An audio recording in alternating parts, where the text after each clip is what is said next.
I want to play in Europe. What the hell does that mean, right? Because Europe could be Latvia, Luxembourg.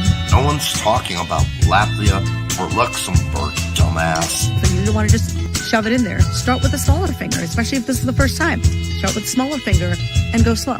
I mean, there's a lot of things that need to change. Honey, eating it is the best thing that you can do for your man. I want people to realize I'm just human. I'm just human, and I make mistakes. So this guy, Derek, wants to know, is putting your tongue in an ass really the thing to do? Yeah, it feels really good. Yeah, it's a weird one, I think. And I know you want me to toss your salad too, don't you? All right, on that note. What are you saying, bro? You are. Stop, bro! Stop, bro, help me and stop!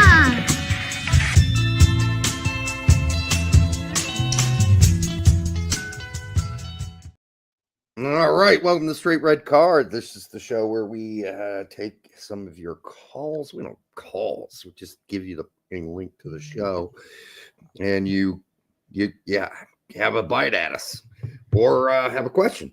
That's all good. I did watch a video, by the way, the other day. Congratulations.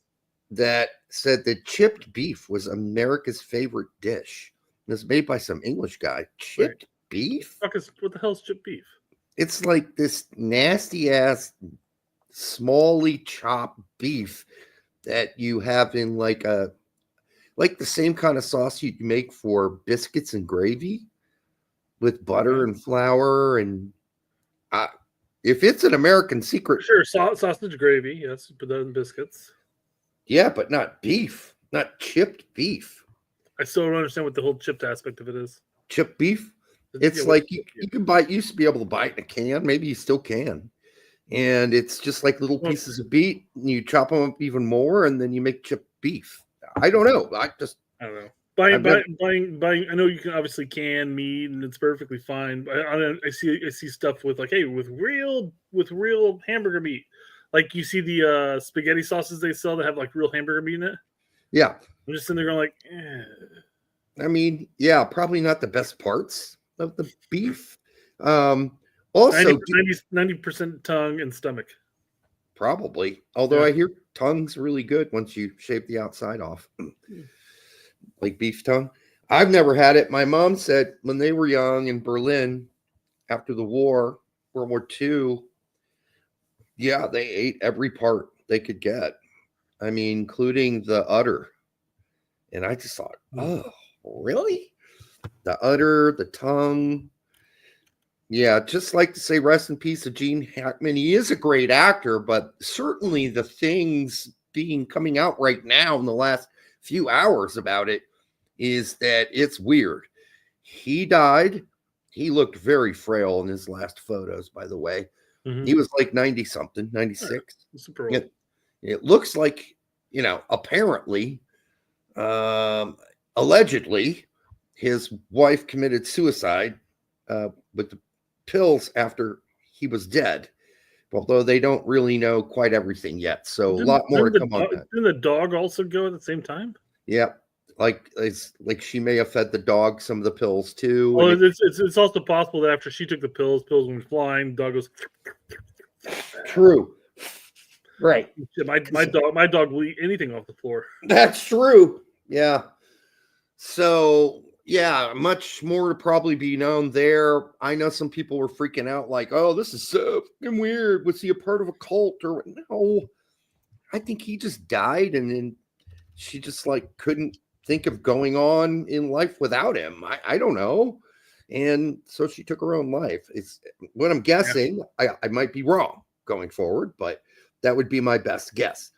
Also on that chip beef thing, one of my favorite food shows, and we've always talked about doing another show called Two Fat Foodies.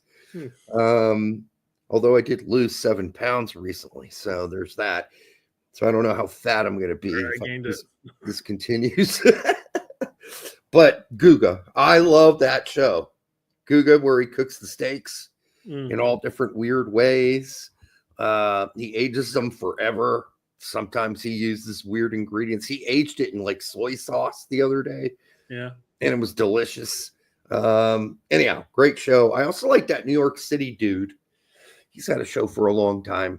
And great recipes. I've learned a lot of tricks watching that show. I can't remember what it was called, but I don't know if we played it on the show or not. But there was some person, and of course, all these TikTok videos of cooking stuff can be faked by all means. But somebody had taken a pack of spare ribs, marinated it up and everything like you normally would, wrapped it up in aluminum foil, and then threw it like on the engine of their car, and like drove like 400 miles.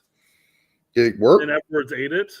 I mean, I think I've seen that one. It claimed it got hot enough and they ate it. So again, it could easily have been faked, but sure, yeah.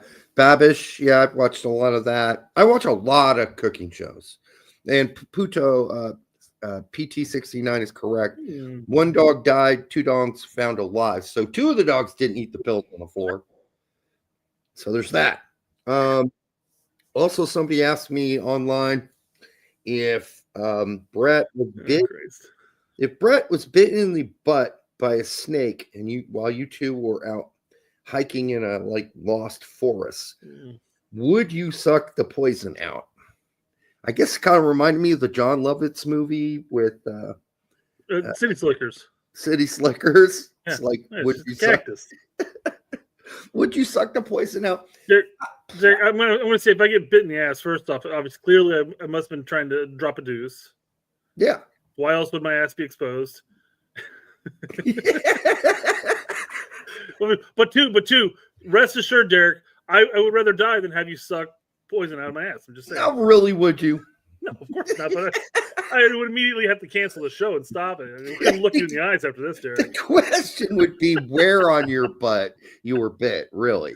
If it's higher up near the hip area, like away from the butthole, I might do it just to save your life. Tom says you're not supposed to suck out the poison. I know, but it's part of the question based on the City Slickers thing, right? I have not heard. I thought that was just what you're supposed to do. But I thought you're supposed to suck it out too. I don't know, because you suck it out and spit it out, right? You don't swallow it. You don't want to swallow it. Yeah, you're just swallowing poison. I don't know if the sucking it out of a snake bite really works. Somebody might have to let us know that. Anyhow, yeah, I would do it as long as it wasn't near a gross butthole area, right? I would try to save your life. That's the kind of guy I am. Edgar Castillo for $4.99. Gone to watch the replay, boys, but Felix and he's going to watch a replay. Oh, I just did. It's not much to watch. No. I think he's going to watch watch replay, boys.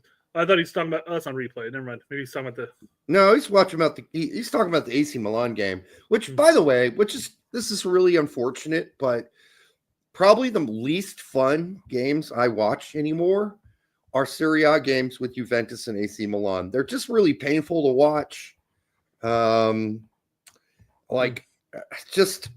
just so much dilly-dallying around and so many missed opportunities and such poor play sometimes, and it's just been really difficult to watch lately.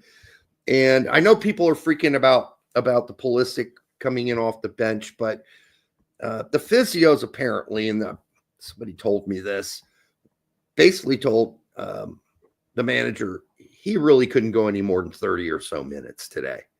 So he came off the bench and played as much as he was allowed by the physios to play. Remember, he just got done playing 90. And maybe he shouldn't have played 90. Maybe he should have played 70 or 75. But either way, it wasn't because his position's being taken by anybody. And yeah, I mean, if João Felix keeps playing like this, nobody's going to want him to start anyhow. And we'll go back to where we were before. So, right. Yeah. He's not fully fit, which was mentioned earlier before. By the way, no one buy the Java coffee Oreo cream cookies. When you open up that package, I thought I'll crumble this in my ice cream. It smells like a straight up chemical factory. It does not smell right. It doesn't taste right. It's disgusting. So don't go out and buy that. It's horrible. By the way, kind of embarrassing watching RSL lose to Harry Indiano last night in the Champions Cup. Like, really poor play, just not very inspiring. So, all right. So that's all I got, Brett, for opening today. But chip beef is not a thing in the United States. So, Brits, you cannot make fun of us for chip beef. Nobody eats that shit. Nobody. Yeah. All right. I concur. That's just like the Brits trying to claim that that chicken sandwich was actually a burger because it's between two burger buns. And like, don't talk to us about our food. Right. Oh, by the way, Fumar's saying carbon monoxide for Hackman. No, 2 dogs. We're in the house. We're alive. The carbon monoxide would be a reasonable possibility because of just the number of people who died without, things. But you're right. It could have been pills. I mean, it seems like pills. You got pills scattered all over the place. They're dead in different rooms. He was dead in the mud room. What the fuck is a mud room? Mud room is a room between the garage and insert next rooms. That way you can take your boots and socks and whatever you need off. That's usually covered in mud or maybe a bunch of snow. Oh, that's what it's called, a mud room now. Yeah. Okay. I should know that. I'm, studying architecture as long as I have, but I never really. I don't know. It may not necessarily even be a technical term, but it is what people describe that room that separates the garage from the rest of your house. Oh, it's a garage thing. So my expertise, as we all know, are in houses that are built in the 1880s. They didn't have garages. No cars yet, folks. Although I have studied a number of them built in the all the way up until the 1930s. Mm-hmm. Still not a whole lot of garages yet, right? So that's why I may have not heard the term. I've heard the term mudroom. I just was never sure what the hell that meant, right? Yeah. All right, what you got, Brett? Says dog leash is in shoe room. It's where you take your snowy boots off and there's mud on them. Okay. Shoes and coats. Yeah. That was a den? No. Den's a totally. Yeah. Den's like a just another living room type of room. Right. Kind of off away from kind of more. It's like a living room, but not a living room, right? Right. I see no outside the living room being more of the presentable type of one that you have people over and you hang out in. The den seems more like more like a family gathering location that's separate from the living room, which I don't have a den in my house. I don't think I had a basement. I had a man cave. That could have been considered a den? Sure. But then yeah.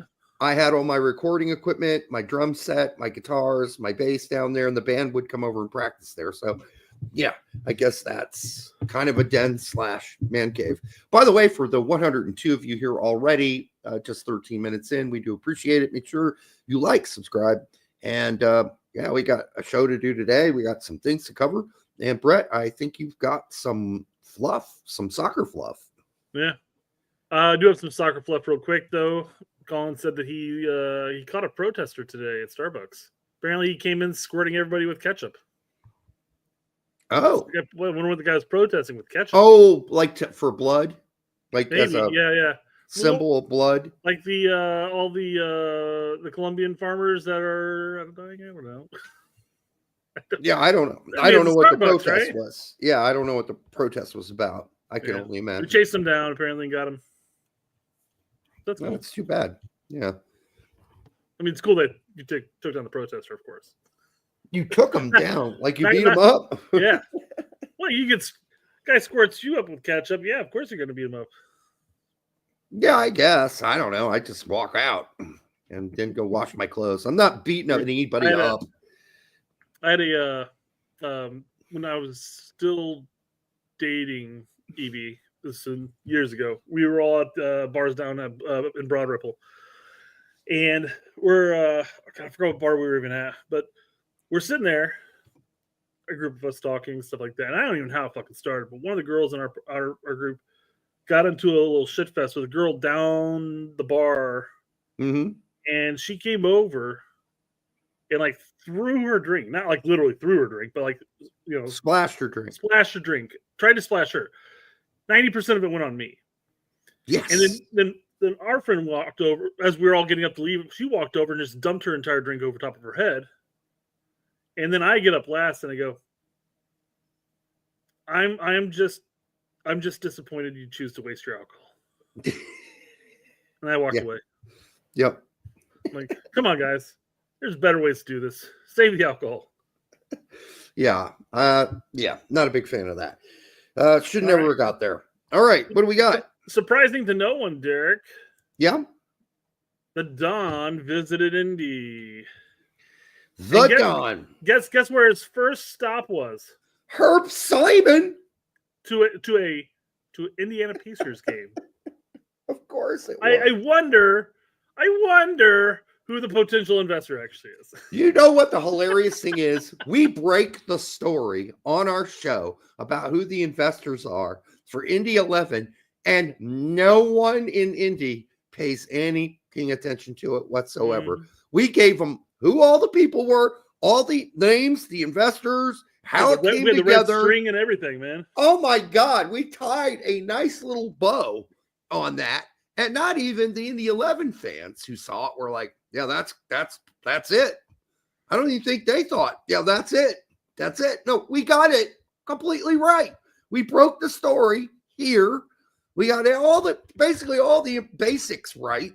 You know, we were speculating on a couple outside things, but for the most part, we told you who the owner was, who the investor was for the new stadium. I mean, Brett, when we break stories here, we just get our shit so right. Yeah. And we're never going to get credit. So now people are busting the story open. United Soccer America. Well, we busted that story open when? 6 months ago? Yeah, I had to go back and find that segment. It was 6 months? I think it was a little bit earlier than that too. Before Herb Simon's name had ever been mentioned in any article anywhere. We already told you who it was. Yeah. And it would have been close to about a year ago, I think. Yeah. It's crazy. Yeah. I had to find it and post that video because somebody asked about it. I go, yeah, I tagged him. I'm like, yeah, Boomer Richie and I broke this, you know, a year ago. And people were like, somebody was like, oh, you got the link for the video? And I had to sit there and scroll back. A year. Okay. Scroll, load more, scroll, load more, scroll. Oh, there it is. Unreal. Well, anyhow, what do you do? Yeah, so this is shocking to no one. Although it's interesting now because we didn't have this bit of information when we broke it because our initial thought process was, well, if Simon comes out, he's already got the city behind him because they backed out of Indy 11's contract with Indy 11, right? And we're just like, well, geez, if MLS comes here and Herb Simon has the ownership, then Indy 11 is cool because there's no chance in hell that Indy 11 would ever survive as a second division team with MLS in the same area. Even if they become a first division team after 2026, they won't. That's the interesting part because I think it could be at least it may be more of a drug out conclusion here, but it could postpone their demise in the end because if Indy 11 gets Division 1 status, all of a sudden in the eyes of casuals and whatever, this is a team that they've been following for like 10 plus years casually or maybe they had season tickets, all of a sudden that stigma has been removed. A minor league stigma has been removed, and it's a Division 1 team. Maybe. Now, if MLS falls in there too, could Indy 11 maintain a big enough portion of the fan base that the new MLS team would struggle out of the gate? They might, but I think long term, it's going to be hard to compete with Simon and all the other co-owners we discussed and the investors and all the billions they're going to have to invest in that MLS team. I think generally, even first division versus first division would be an insane battle to try to go through for years. Mm-hmm. And that's why they tried to buy the Indy 11 name and the logo and wanted to keep the team the same. And Ursula just said, no, go fuck yourself. So yeah, I don't know what goes on after that. But yeah, I think the MLS thing is for real. Otherwise, Don Garber's not here. Otherwise, the mayor's not visiting Don Garber. And we told you who the investors are. I don't have the magic graph anymore that we created, or you created off my hand-drawn strings of connections. But I would have to go back and pull that back up because no, I do not have that. But I mean, we got it all right.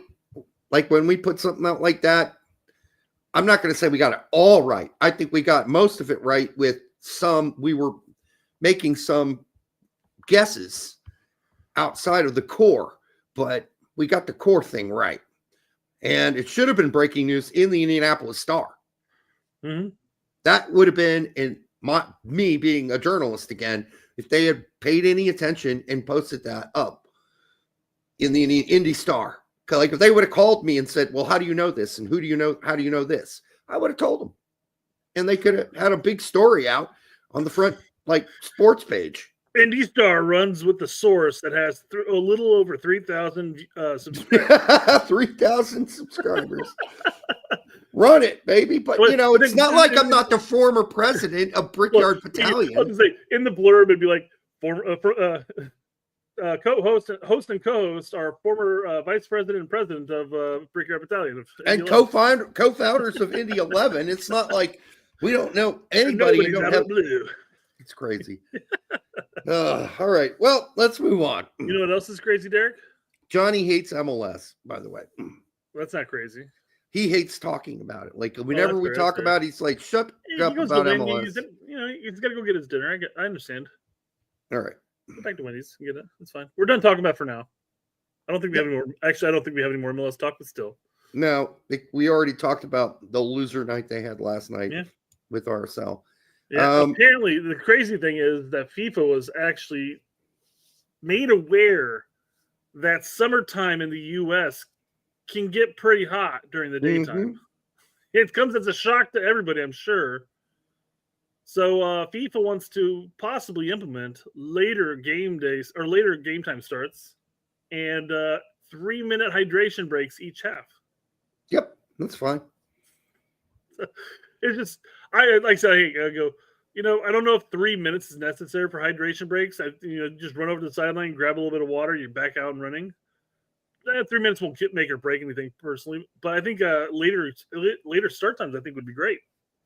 Oh, I agree. I love playing under the lights personally. I can only imagine the professionals would love to do that too during a World Cup. Yeah, no, and it'd be great for people who work too, because they can get home from work and watch the game at 7, whatever, 8, go to bed. But you get the whole game. You don't have to take work off to go to watch the games if they're in the morning. Yeah, who wants to do that? Who's not going to like that though? What? Europeans. Why? Well, I mean, if it's a 7:00 game on the East Coast, that makes it a midnight game in England, let alone Italy or. They'll be there for almost a month prior to the actual World Cup, and then a few weeks at least. They will get used to the time. They'll get used to it. I'm saying the Europeans who are at home, not the Europeans who are in the United States. Europeans that are. So the people who are watching the World Cup on their television sets in Europe will not like this because if it's at noon on the East Coast or noon on the West Coast, even that's the difference between a 5 o'clock and an 8 o'clock game in England. Yeah, they'll be watching it at 2 a.m. That's not going to be great for them. Yeah, boo fucking who? When it was in South Korea, that's exactly what happened to us. Yeah, I think people nobody take us into consideration on that front. People get over it. They're still going to watch. Yeah. Regardless, it's the World Cup. Yeah, just take your day off, man. Yep. Yeah, I'm staying home to watch the game. It's at 2 o'clock. I ain't coming into work tomorrow. Yeah, take a day off. What a real man does. Come on. Yeah. All right. I got to pull up the next. Yeah. So we always talk about the USA games and how well they're advertised and marketed. It's wonderful, right? Yeah, right. Yeah, it's amazing. I mean, I kind of feel bad for the women's team too, man. They get shafted a little bit more than us. Maybe it's just that we don't fall in those circles and we don't necessarily see the minimal advertising that they do. But yeah, that was news to me on our show. Yeah, Monday. There was a women's national team game on. The She Believes Cup was going on. I was not aware of that. Yeah. And apparently the loss to Japan was the first loss for Emma Hayes. Yeah, I mean, Japan are a really good team. Mm-hmm. So if we're going to lose, at least it was against a really good team. I still love Emma Hayes. So I think it's going to go well from here on out. I think she'll make adjustments and changes, and I think we'll be fine under Emma. I just believe in her. So I mean, an occasional loss. Okay, it happens. This is one loss since she started, which was what was it, the Olympics when she started? Right. So we're I guess it's only been a year, I guess, hasn't it? Yeah. Not even a year, I guess. Still. Yeah. It happens. Yeah. So I don't know what changes she may necessarily need to make. I didn't watch the games to know how they played, or maybe it was just an off game, or maybe Japan showed up. That's all that matters. Yeah, I mean, and she's going through a transitional stage where we're dumping a lot of the older players and moving to a younger team, and that's going to, pose different challenges. So all the best to Emma. I really like her a lot. I really do. I think it's one of the best coaching picks U.S. soccer's ever made. Okay, so, I mean, I'm went through most of our fluff. I do have the Jesse Marsh video. Do you want to do the Jesse Marsh video, then put the link in the chat? Yep, let's do it. That'll be fine. That way, we don't necessarily spend 10 minutes with one person on the line with us watching this video, because I'm sure we'll talk about it. Yeah. All right. Here goes Jesse. Jesse was asked about the political unrest and takes that maybe certain presidential peoples have to say about Canada. Sure. These international tournaments for Canada mean something different now. And, I'd as an American, I'd like to address the 51st state discourse, which I find... I think he has to say this. Sure. Yeah, I mean, you can't necessarily go up there and go, I wish, the rest of Canada would see this for what it is, like I do, and see it as a massive troll by Trump. He doesn't. We're not going to be the 51st state. Right. We're getting trolled. Yeah. Let's just stop talking about it. No, you have. I mean, yes. To your point, and he might have these. He might have this opinion too. I mean, even if he does believe, I'm sure he does believe it's a troll. Foremost, because it obviously is a troll. Yeah, but he's saying, hey, this isn't necessary. This type of discourse is not necessary. We don't need to have this strife between us. Blah blah blah, et cetera, et cetera. Sure. No, I mean, listen, he's got to say this because he's an American coaching the Canadian team, and he's got to come out and say, hey, we don't accept this talk about a 51st state, even though it's a troll and. Even the Americans would never, especially Donald Trump and the Republicans, would never want us to be the 51st state, because then that puts them in a little bit of an electoral college bind, just a little one, kind of a big one, actually. So he's doing it to build up the team, I think, as Tony Martinez says, and he can't see anything else. He's got to say this. Well, yeah, so. it'd be awfully weird if he came out and goes, man, I wish all my Canadian friends would just stop being pussies about this. It's clearly a troll. Of course, he's not going to say that. So, Fumar says Trump is trolling Europe about Ukraine. Isn't he hilarious? He's not trolling. That's not trolling. He's not trolling. He's doing the exact same thing that the Europeans are doing too, though. Except for the Europeans are being quiet and hush-hush about it. But that's not trolling. This was a troll, for sure. I'm not getting into the debate on Ukraine here, but that's not a troll. Whatever that is for reals. But this was a troll. It's not happening, and it never will happen. Canada does not need to worry about being the 51st state. Is it a troll that maybe shouldn't have been said? Maybe, maybe not. Well, it doesn't really matter. It's so obviously a troll, though. Well, I mean, it was directed towards one person. Right. Yeah. It was directed towards Trudeau, and that's it. Mm-hmm. So, whatever. Again, it's just an offhanded comment that gets drug out further and further because we keep talking about the whole 51st state thing. Nobody's going after your sovereign nation. You guys are still going to be Canada tomorrow. Fumar says we even invaded Canada in the 1812 war. Yeah, but that. Oh, and he's right. They pretty much kicked our ass in 1812. Well, in fairness, while we were riding horses, they were riding moose. The cavalry moose charge. Yeah, God, moose trumps horse every day of the week. I don't think you can say the Brits lost the War of 1812 because they didn't really lose any battles except for the Battle of New Orleans, and that was after the war was over. Like, the news was so slow to get to the armies that they didn't know the war was over. So the Battle of New Orleans actually happened after the truce and the peace deal was already done. So just a little known fact. We have been periodically bullying Canada since 1629 when British America, we invaded Quebec. Yeah. In fairness, we invaded the French, right? Yeah. French time. Sure. Yep. Exactly. So, yep. All right, continue on. Canada's a strong, independent nation. First off, can you hear this well? It's pretty low for me. It's a little quiet, but... And it's a place that values high ethics and respect. Whoa. Unlike... Whoa. A place that... High ethics. Coming from the Canadian national team who spied on teams with drones. Okay. I'm sorry. You went there. Yeah. I don't know about that. I don't know about that. Now, that happened prior to Jesse getting there, but they were punished for that. Well, I'm going to go ahead and defend our friends to the north here and quote Tyler Adams. Yeah, but we all do that. He did say that, yeah. Tyler, shut the fuck up.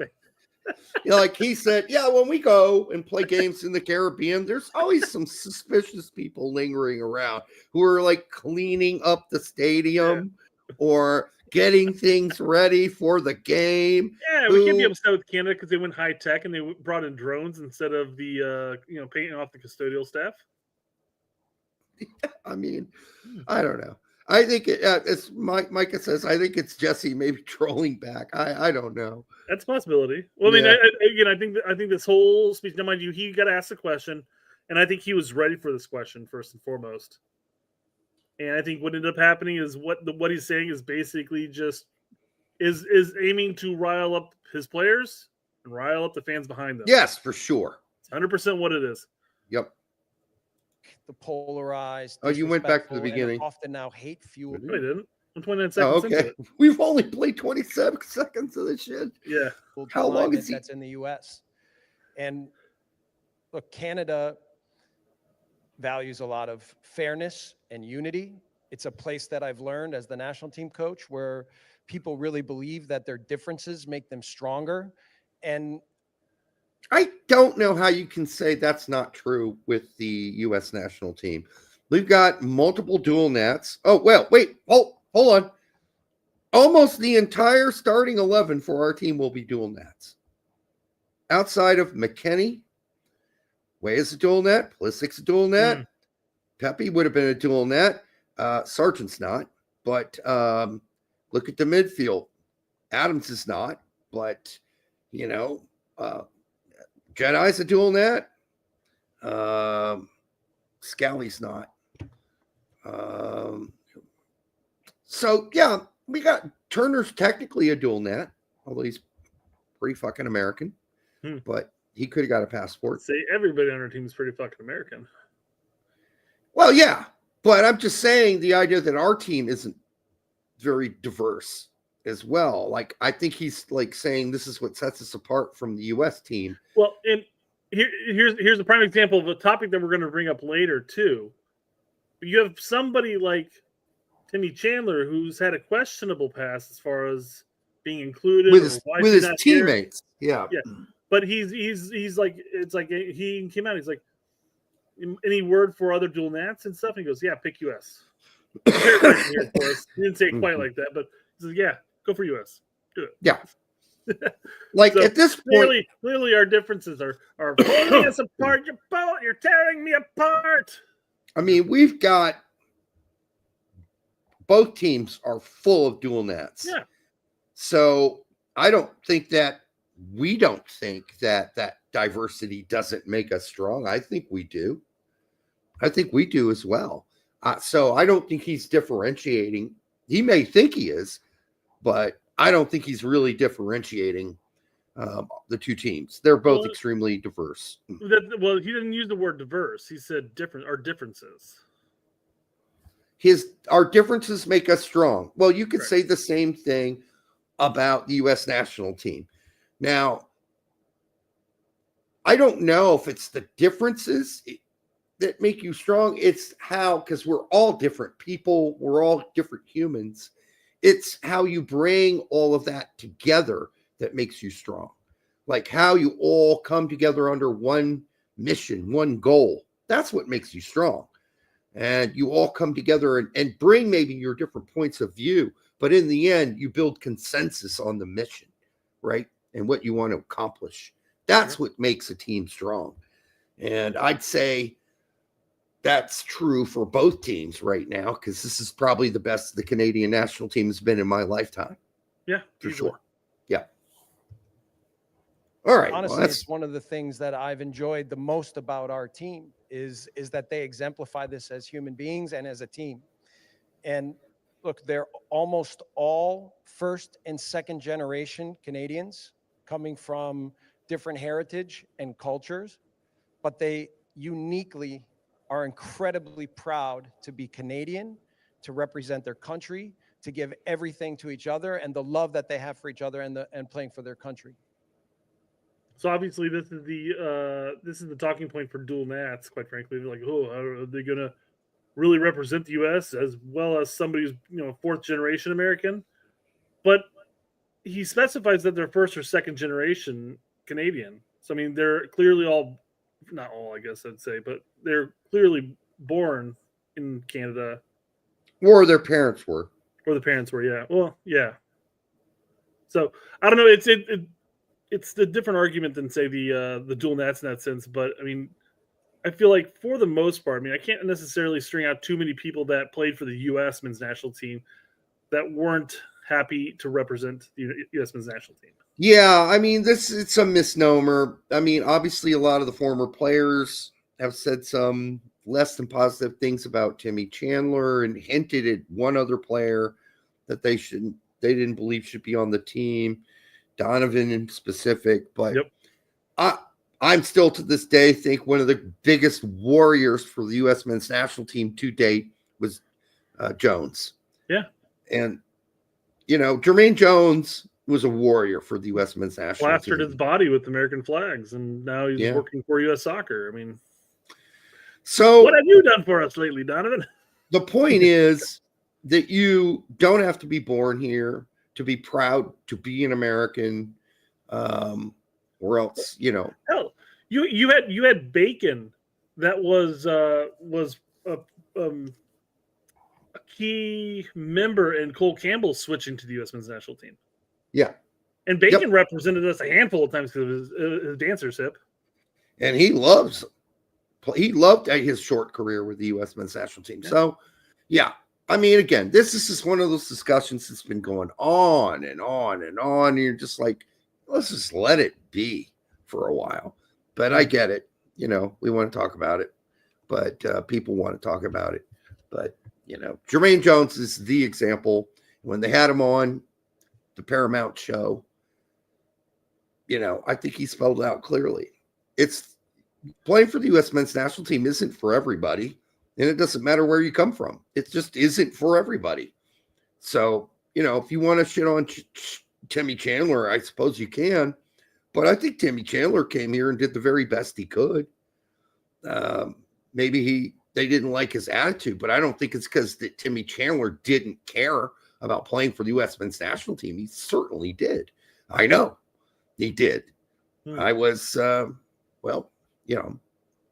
members of my family were part of those interviews with Timmy Chandler.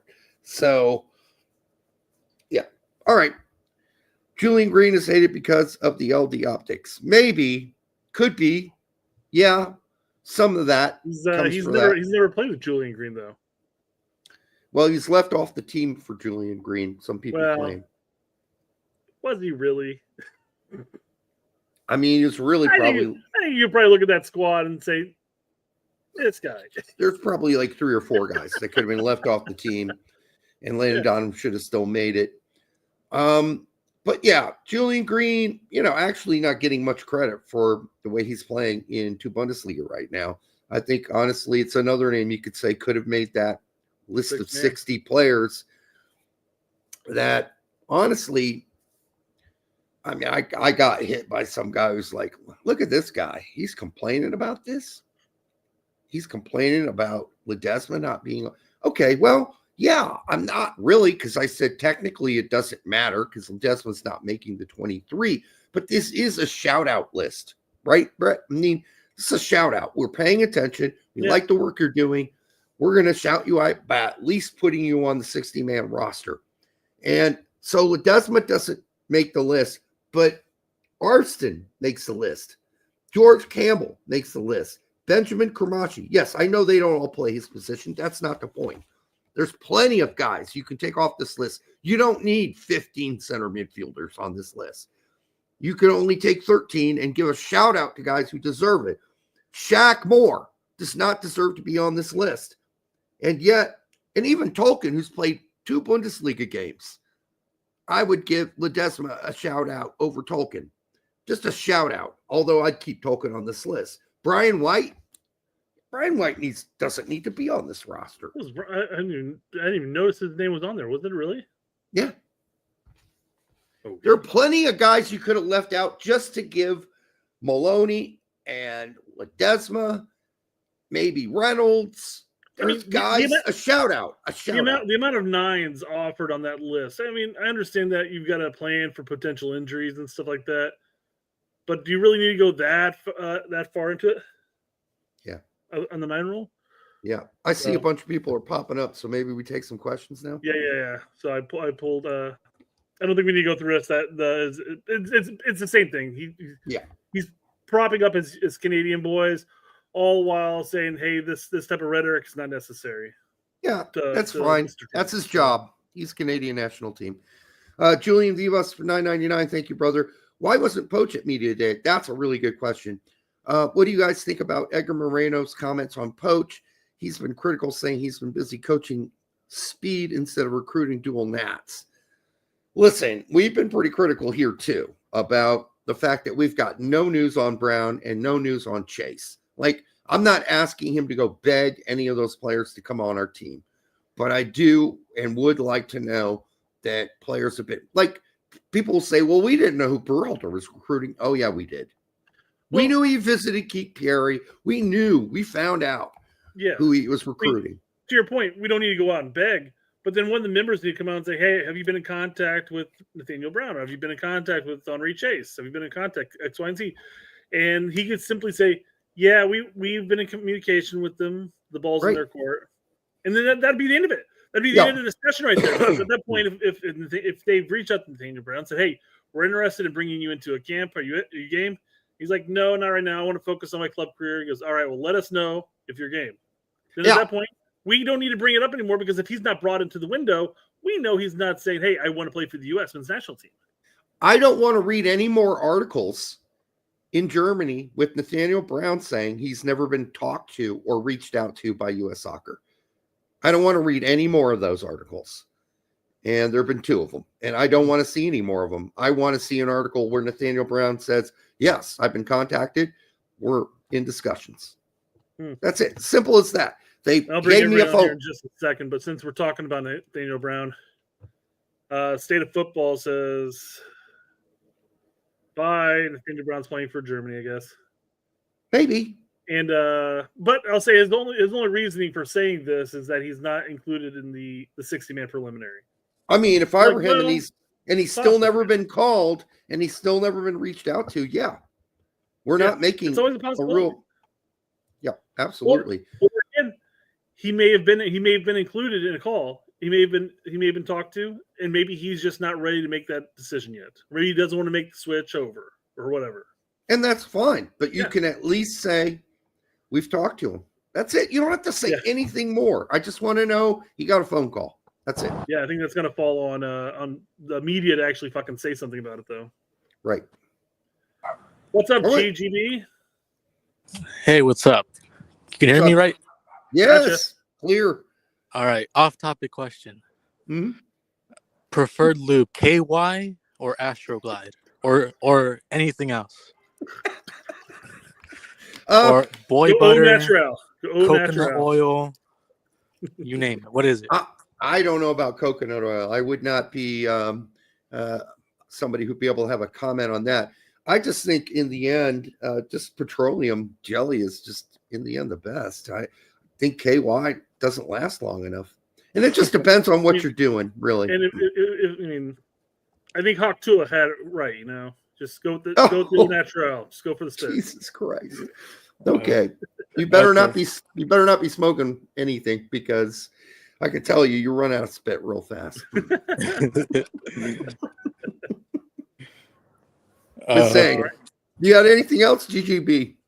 No, not just right lube, now. Just lube questions. No. Well, it's kind of an important question, you know. No, that's to fair. The poll and find out, you know. No, that's fair. Actually, I do have a question. All right. So I'm not really part of like the the Twitterverse or whatever. Lucky. But like I know. Well, I guess there's a saying in Spanish like puro humo. It's like I don't know if you guys know what that means. It's like no. It's just a lot of smoke. So like out of like all the journalists, like how many of them are legit? Is it worth it to get X? Because I used to have it before. I know. I'm sorry. This is kind of off topic, but no, it's not off topic. Like I mean, I'll put it this way: you'll be happier without X. Well, from a mental standpoint. I mean, Derek never had X, and he was never on Twitter. Let me rephrase this, because I don't know if you've ever had X, Derek. I don't know about your past, but he never had Twitter until I signed him up, and now he's addicted. He's a fiend. Yeah. No, you're just wondering, is it worth being on X to get good information? Okay, well, yeah, I mean, there are some people that do provide good information. I think you'll get a lot of garbage. There's no doubt about, from German press sites, and Italian press sites are horrible. They just are all about like the drama, and most of it's 90% of it is just garbage crap. Yeah. But there are people you can treat. Fabrizio, I think, is a good guy you want to follow. In fairness to that point, though, just watching our show, you'll get all of that anyways, because we cover all. That's true. Anyways, we pretty much condense the guys that we trust, like Brian Schroeder, and we try to bring you the real stuff. I mean, we do cover the goofy stuff too that's not true, just so people know that's horse crap. But yeah, I mean, I think if you went on X, you would find that there are some people definitely worth following that do a good job out there. Yes. Okay. That was just my question. I just follow you guys, Pete and Filippo, usually. That's pretty good. That's pretty good. You're going to get mostly the real deal, and some strong opinions, no doubt. But you'll get mostly the real deal from all of us, those guys you mentioned. Okay. That was just my 15 minutes, all right, of fame. So thank you. No doubt. Right on, GGB, all right, thanks, GGB. Yep. All right, one down. All right, what do we got next? Two to go coming up here right now. We got Jack. Okay. Jack Potato, what's up? What's up, going Jack? on, you guys? Oh, having a great night as always. That's great. A little beverage. So, I will, as the coconut oil expert per se, I will say coconut oil is probably the best for lubrication. Okay. Just okay, right off the bat. And it smells good too. Yeah. It does, and it's very slippery. Okay. How long does it last, though? Oh, pretty good. I mean, long enough. Yeah. I mean, how long before you have to reapply would be the question. It depends really if on the kind of coconut oil you get. Like if you get it from the store, you're more likely gonna have to reapply it every few minutes. But if you get it from, if you make it or something like that, then you might have to apply it every, I don't know however long you last. You make your own coconut oil, do you? Greg Turler says that coconut oil gets gritty after a while.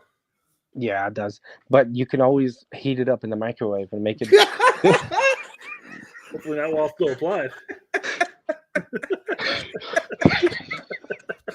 I'm still thinking that just the average old Vaseline is probably where we need to go here. But, hey, to each their own. Do you enjoy the grittiness? Good for you. Oh, Jesus. All right. But on a serious topic, yeah. What do you guys think about the possibility that Nathaniel Brown is just being kept a secret like Balogun was? I don't really think that it needs to be kept a secret. Like, it seems to me most of the U.S. soccer community knows who the hell Nathaniel Brown is at this point. And so should Poach, right? So why would you keep it a secret? For Balogun when he was in France? Yeah. So Balogun posted cryptic things before the announcement came out. He's taking a picture of himself in Florida. Yeah. We had some sleuths going down there like, oh, I figured out he's at this place right here. And same thing with Nathaniel Brown. Yeah, Nathaniel Brown's taking all the German national team stuff off his Instagram. I mean, maybe. I guess my point is I don't understand the need to keep it a secret. I think at some point, certainly the American media, mainstream media, is helping it be kept a secret because they're not even asking the question.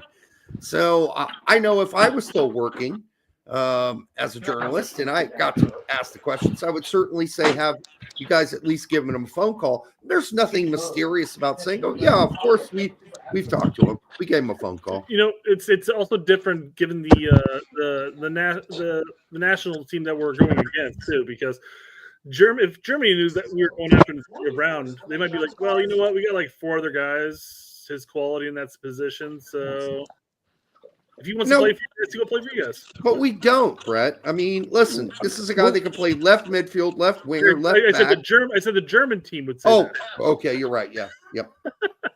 Yep, you're right. I guess the point is that it's kind of like Balogun's situation where I get he was more cryptic, and same with Nathaniel Brown. He's taking his stuff down, and then he was involved with surely he had to give the okay with the Bundesliga to have the U.S. flag at the Christmas time and everything like that. So I guess I'm just reading into that more than, what Poch and the U.S. soccer media is doing.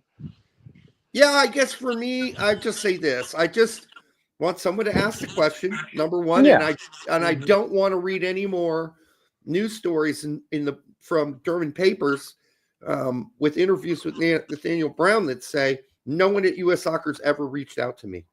Like, I don't want to read that. What I want to read is, I've been contacted. And, right now, I'm just focused on playing at Frankfurt.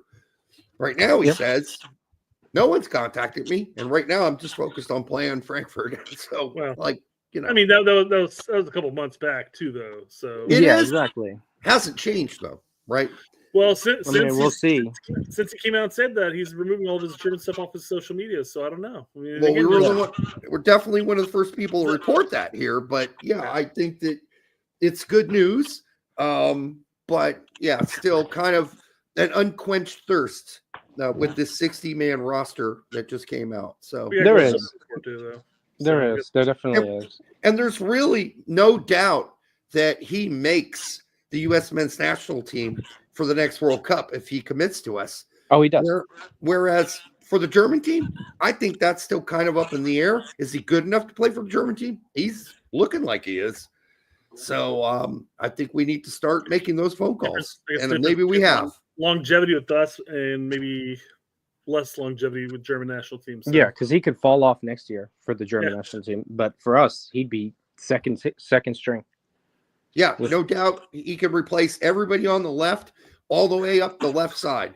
Left back, left wing back, depending on how you want to play. Left midfield, left winger. So assuming Pulisic's in the middle or out wide. Right.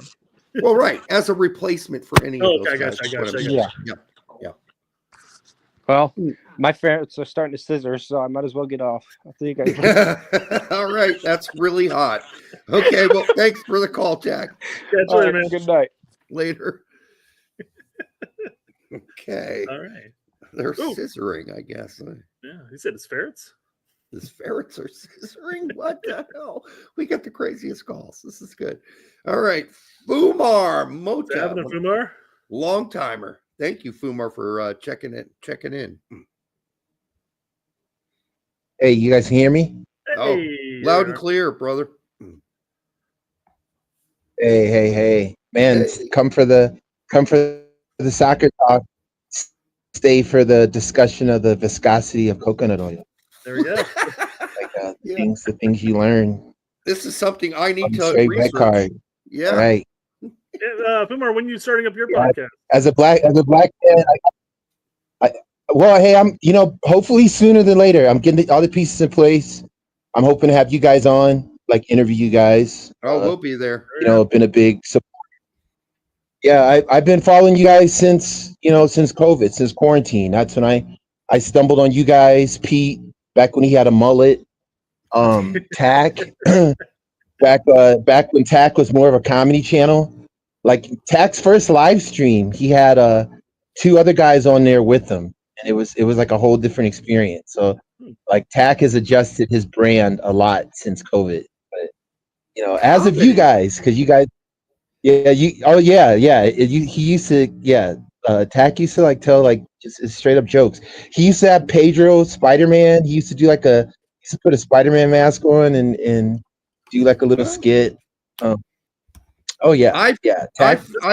found Tack through Pete, by the way. So I did not know Tack. Was this before Tact really came to, we all started hanging out with Tact? Because I don't remember any of this. I don't either. Pedro, ask Tack about Pedro Parker. Like he used to put on a Spider-Man mask, and he's dialed it way down. I think that's Pete's influence. Yeah, so because Pete's so straight-laced and everything, like, so Pete is the straight man. There's zero comedy. He doesn't know when people are trolling him with handles, and then you have Tack who's on the other end. Can I just add this? In private, Pete is a very funny guy. All right, he really is, and I've been on his show a number of times, and we've had some good laughs. So I think we're good. I think Pete is I think he just doesn't catch some of the jokes. I think Pete's hilarious. I just think a lot of his humor is unintentional. But I do think Pete is hilarious. And like, you guys, like, humor, like I had to tell somebody in the chat, I don't necessarily think you guys are trying to be funny.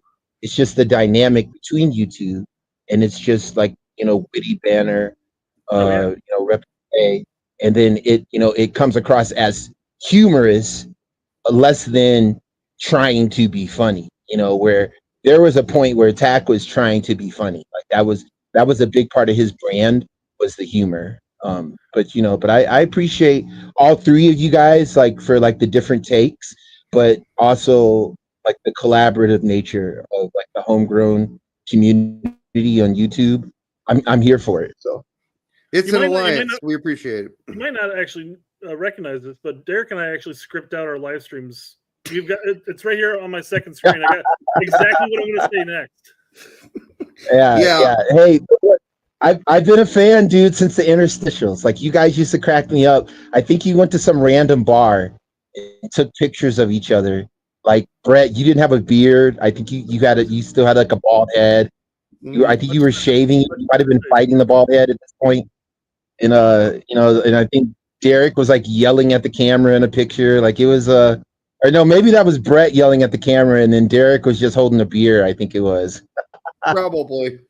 Yeah, probably. Yeah. Those were some old day photos. Yeah, very blurry.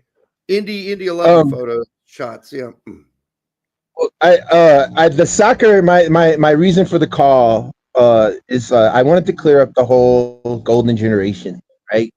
So I think the misconception is that your golden generation necessarily has to produce. I think golden generation is more about the collection of individual talent at that particular moment in time, right? So England had a golden generation. So, David Beckham, all of them, that was a golden generation. They didn't win shit, but that was still their golden generation, okay? Belgium, when they had Eden Hazard, and they had him and his brother, and then Lukaku brothers. All right, that was their golden generation. They lost to Wales in the Euros, right?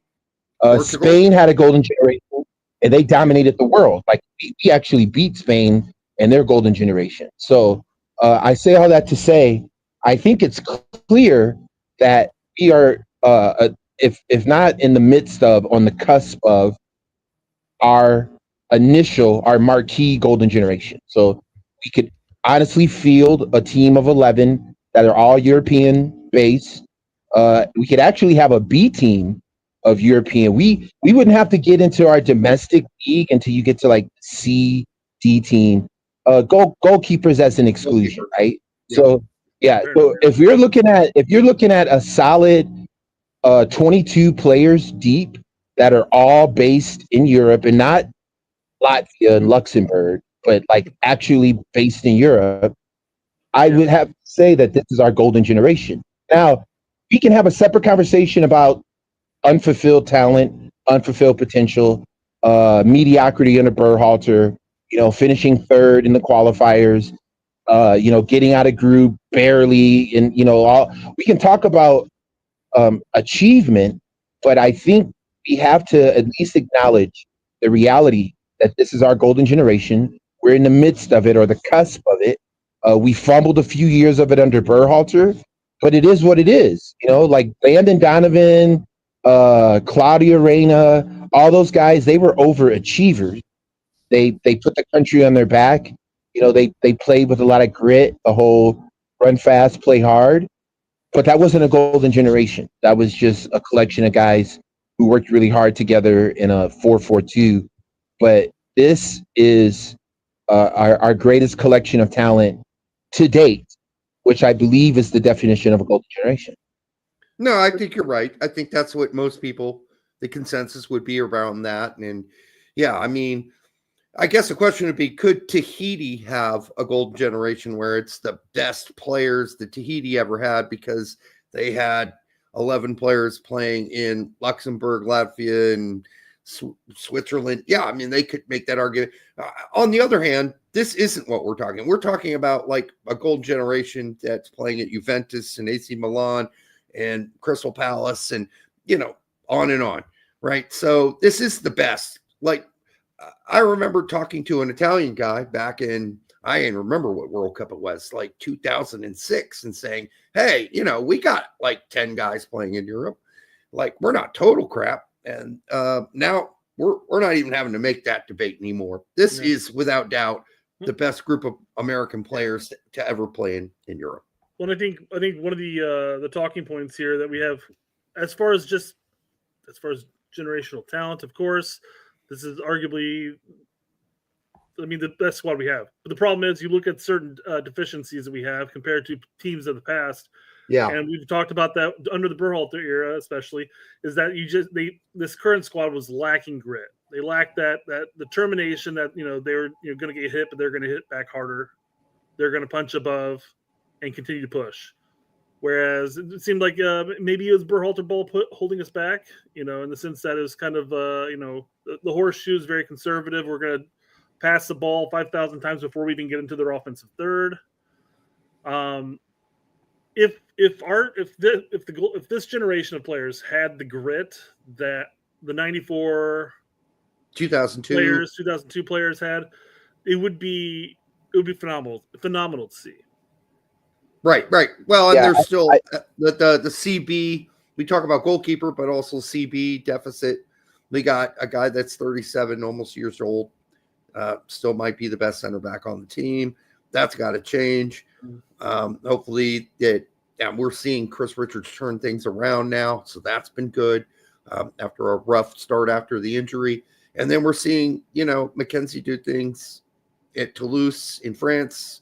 And he's been great and consistent receiving, passing forward, and moving the ball forward, which is kind of not what we used to see for him at all. So something is definitely changing Mackenzie's game. But those are two positions we still need to work out. Not to say everything else is perfect across the board, but as far as, is this the most talented team of players ever? Yes. Well, I think there's a give and take. I think there's a nuance. I mean, what you guys are talking about is a shift in culture. So back, in '94, there was no such thing as MLS, right? And so those guys felt like they had to prove everything. They had to fight and scrap for every ounce of respect, dignity, whatever, as representatives, as ambassadors of American soccer. So fast forward to this current generation, these guys were really achieving success at really early ages.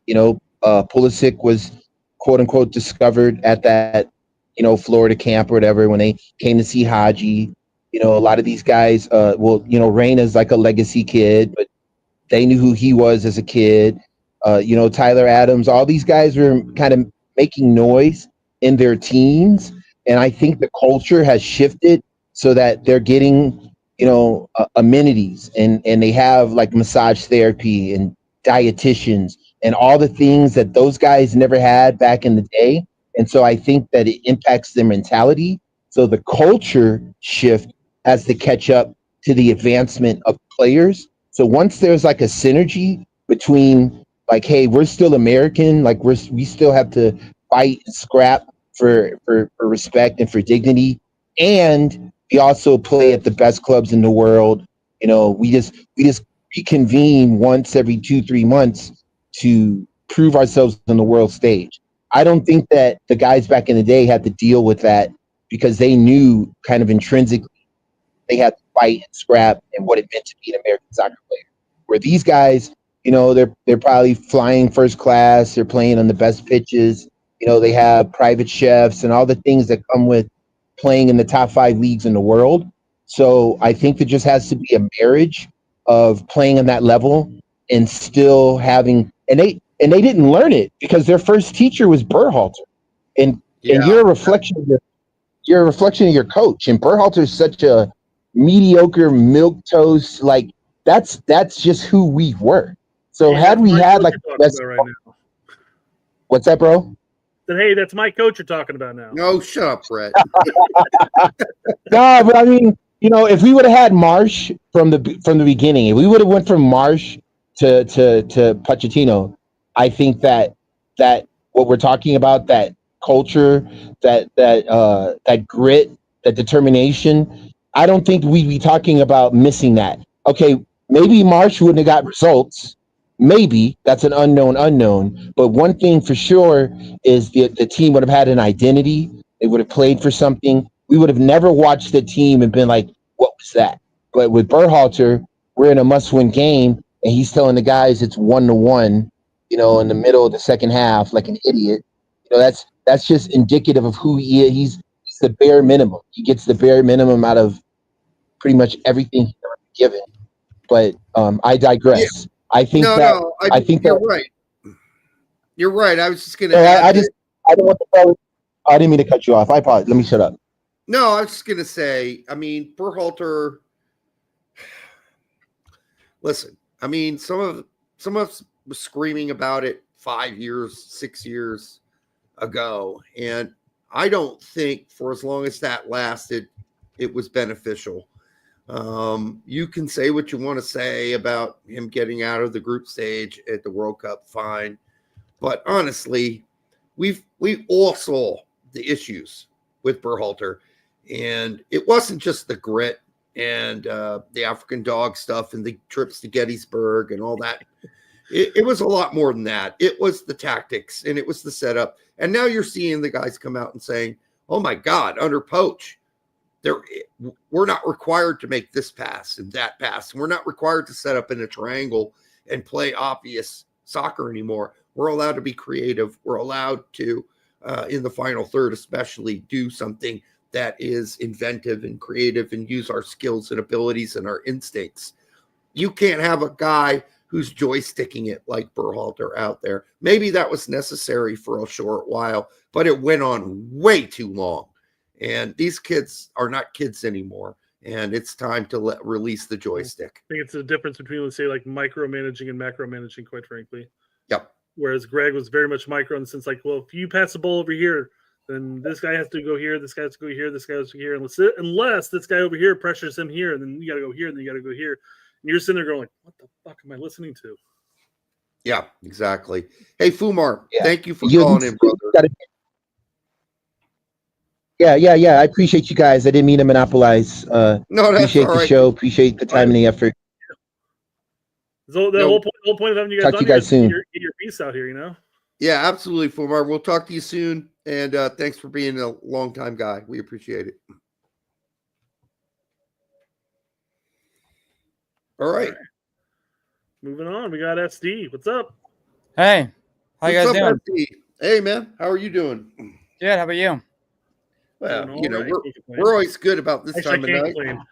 I'm all out of my bev. Oh, Worst. Yeah. So I've got a couple questions for you guys. One of them is, well, I also live in Indiana, so go Indy 11. Yeah. Cheers. What are Yes. your guys' thoughts on the whole, MLS trying to come into Indy, take over the market there? And I've only been watching Indy 11 for a couple seasons, so I'm not obviously, a big knower of everything that's been going on there, but kind of wanting your thoughts on,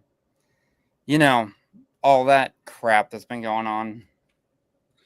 Yeah. So if you don't know, I was the original BYB president for almost 5 years. Brett as well was the vice president. We were the original guys that worked with prospective owners at the time to create the team with Peter Wilt and Ursel. And a lot has changed since then, but some things haven't. And one of the things that has not changed is the very obvious fact that any USL team, especially as now regarded as Division II, can be swept upon and stolen by an MLS group of billionaire investors. And we're in the midst of seeing that happen right now. And we laid out in a report a year ago how that was going to happen. And everything we said back then, we did some investigative reporting, and we laid out how that was going to happen. We mentioned it was Herb Simon. We mentioned that Herb Simon bought the land that was vacant, that the city granted him. And then, of course, we quickly watched the deal between the city and Ursel and Indy 11 collapse. And I do think if MLS wants to take Indianapolis, they can. I have not seen the list of the teams that are going to be pushed to the USL First Division in 2027 or right after the World Cup in 2026. But I will say this, that if MLS still wants to take it, they still can. Ursul's obviously said no to selling off the brand itself, Indy 11. And there could be a fight there. I don't know how long it'll last. And I don't know how many fans are going to stick with Indy 11 if, in fact, MLS do what we think Simon and his billion-dollar investors are planning to do. And they've seemed to be very committed in doing that to bring an MLS team to go ahead, Brett. This is an interesting point that you kind of allude there, that if MLS wants to take the market, they can take the market. They've taken many. If Indy, the big, we saw it in San Diego. That was the first one that's going to fit this description, because there's already an established team here. Obviously, we got an established fan base, an established history. Quite frankly, how long has it been, Derek? 12, 13 years now, give or take.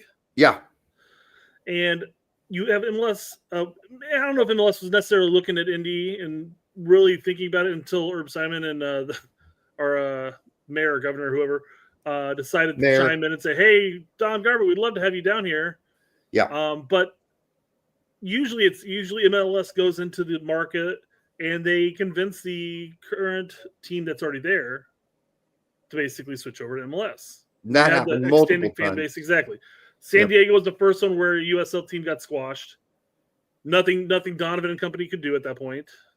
And the same thing's going to happen here unless either Herb Simon goes back to the drawing boards with Ursel and say, "Hey, can't give you like a major ownership of this, but you can be a part of this, and here's a big parachute payment. Here's a chunk." Yep. Or Herb's just going to say, okay, well, good luck on your ownership of Indy 11, and we're just going to be Indianapolis Premier Football Club sporting team.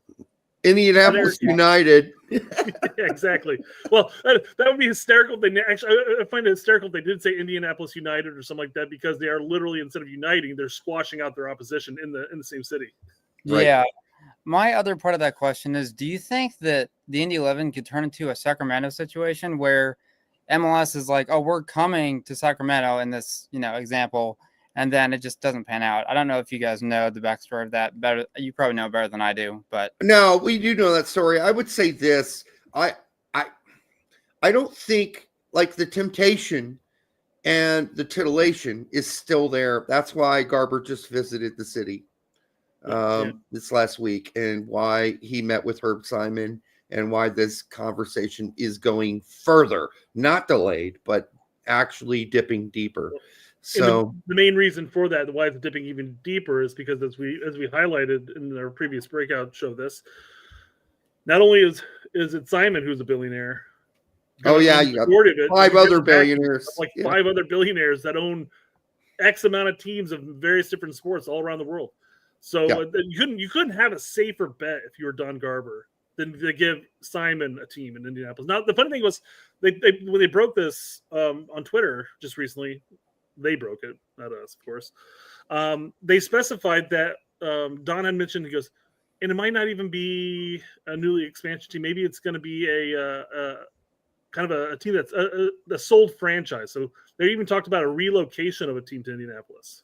Yes. Oh, we broke that as well. That there was often talk of Ursel maybe buying up a team in MLS that was kind of suffering, and that never really came to fruition. But it was certainly an idea that was out there that I can confirm. But it's not going to happen at this point.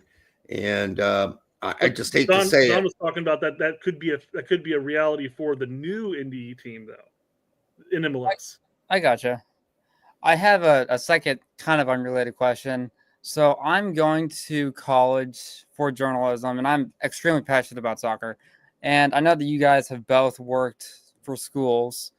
Do you see soccer becoming a more prevalent topic in higher education as possibly changing the American soccer landscape for the better, or maybe not at all?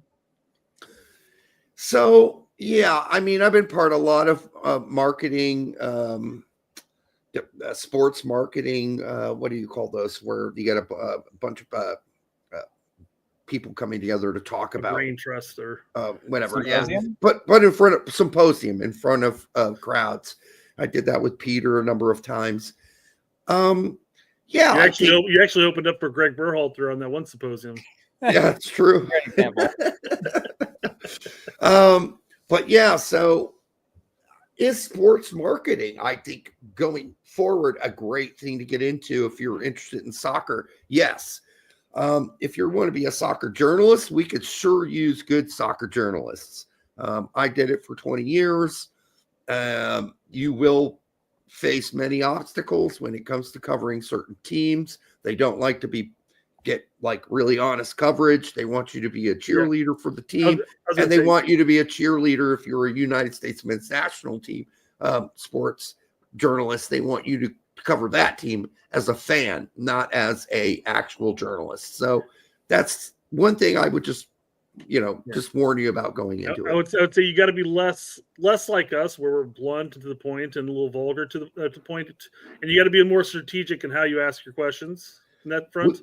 And we weren't always like this, by the way. Back when we were with Big Soccer, we were probably not as vicious as we are now. Yeah, Ball State is the journalism program that I'm heading into, so that's all very, very helpful information. Yes, yeah, that's the School of Journalism. And was that still the David Letterman building? Yeah. Okay. Yeah, it's it's nice. It's very nice. Yeah, no, it's one of the nicest things in Muncie.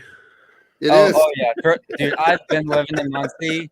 Oh, I'm so conflicted about Muncie. It's like the town. There's nothing to do here, but I somehow, for some reason, love it. But there's nothing to do, so it's conflicting as hell. It's not party central like IU was. I mean, Brett and I, whoo, man, we had a good time in college. All right, man.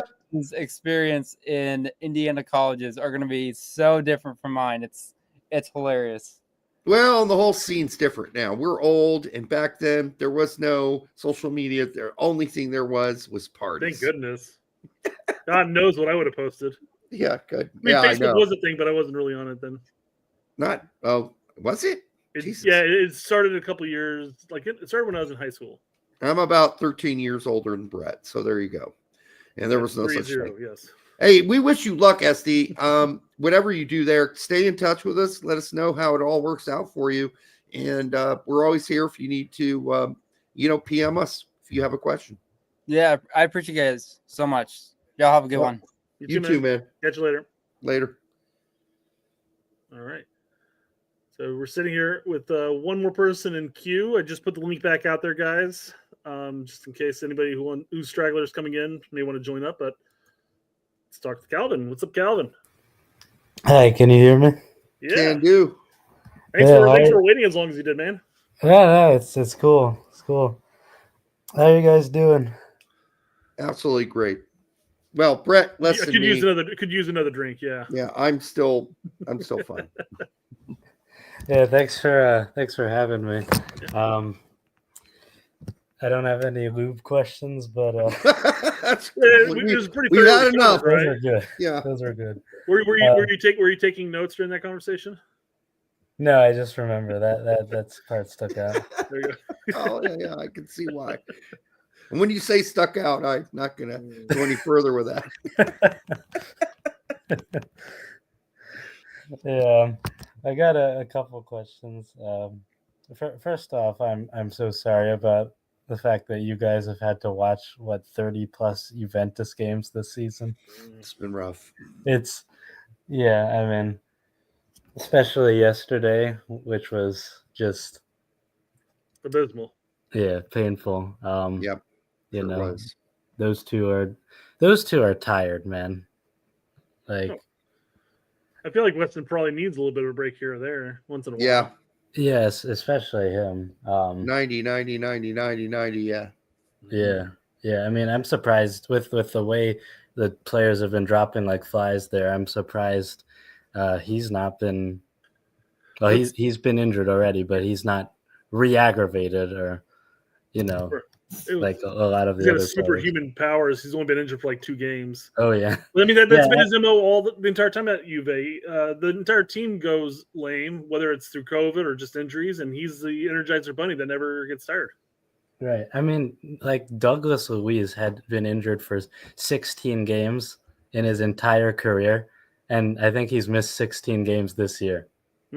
So yeah, just it's been rough. And he's not really been what they hoped he would be either. So there's that too. Yeah, Luis. On the field, it's been a bit disappointing. But the guy can't get anything going because he's in and out the treatment room. Yeah, like absolutely. Constantly, all the time. Yep. Also, the fact that Ledesma knocked Juve out of the Champions League. And the sole American left on that squad of 4 Americans, Is he the last American in the Champions League this year? Gio. Joe, yeah. Sort of. Well, he's the only one who's going to be starting. That's fair. He's the one probably going to get much playing time, yeah. Yeah. I don't know. Is Gio starting a lot under Kovac? Or? He just started the last game, and then he started a game a month before that. He did 2 in a row, and then this one. Are they in the Pokal still? I think they just got knocked out. I don't know about that one. Of the Pokal. We like to call it the I don't know. Pokal. So you American people, Pokal, the Pokal. So yeah, I'll have to look into that. But I thought they were out of the Pokal as well. It could be, but yeah, I mean, Gio right now, I don't like his. Julian Brandt, let's be really honest, even when he has been the starter, has been pretty poor for Dortmund. Dortmund on a whole has been poor. But then Gio's last game where he got a shot, and you could say, well, is he playing a role? Is he just supposed to be where he is? Nobody passed him the ball. All the play developed on the wings. He touched the ball 33 times, I think, during the game. You wouldn't have known it. You wouldn't have known it because nothing happened. If you watch, if you go back and look at the stats for the other 2 games he started, the same thing happened. The midfield, even the 9 had like 30 touches each. Yeah, and all the touches were down the wing. The 6 in the wing.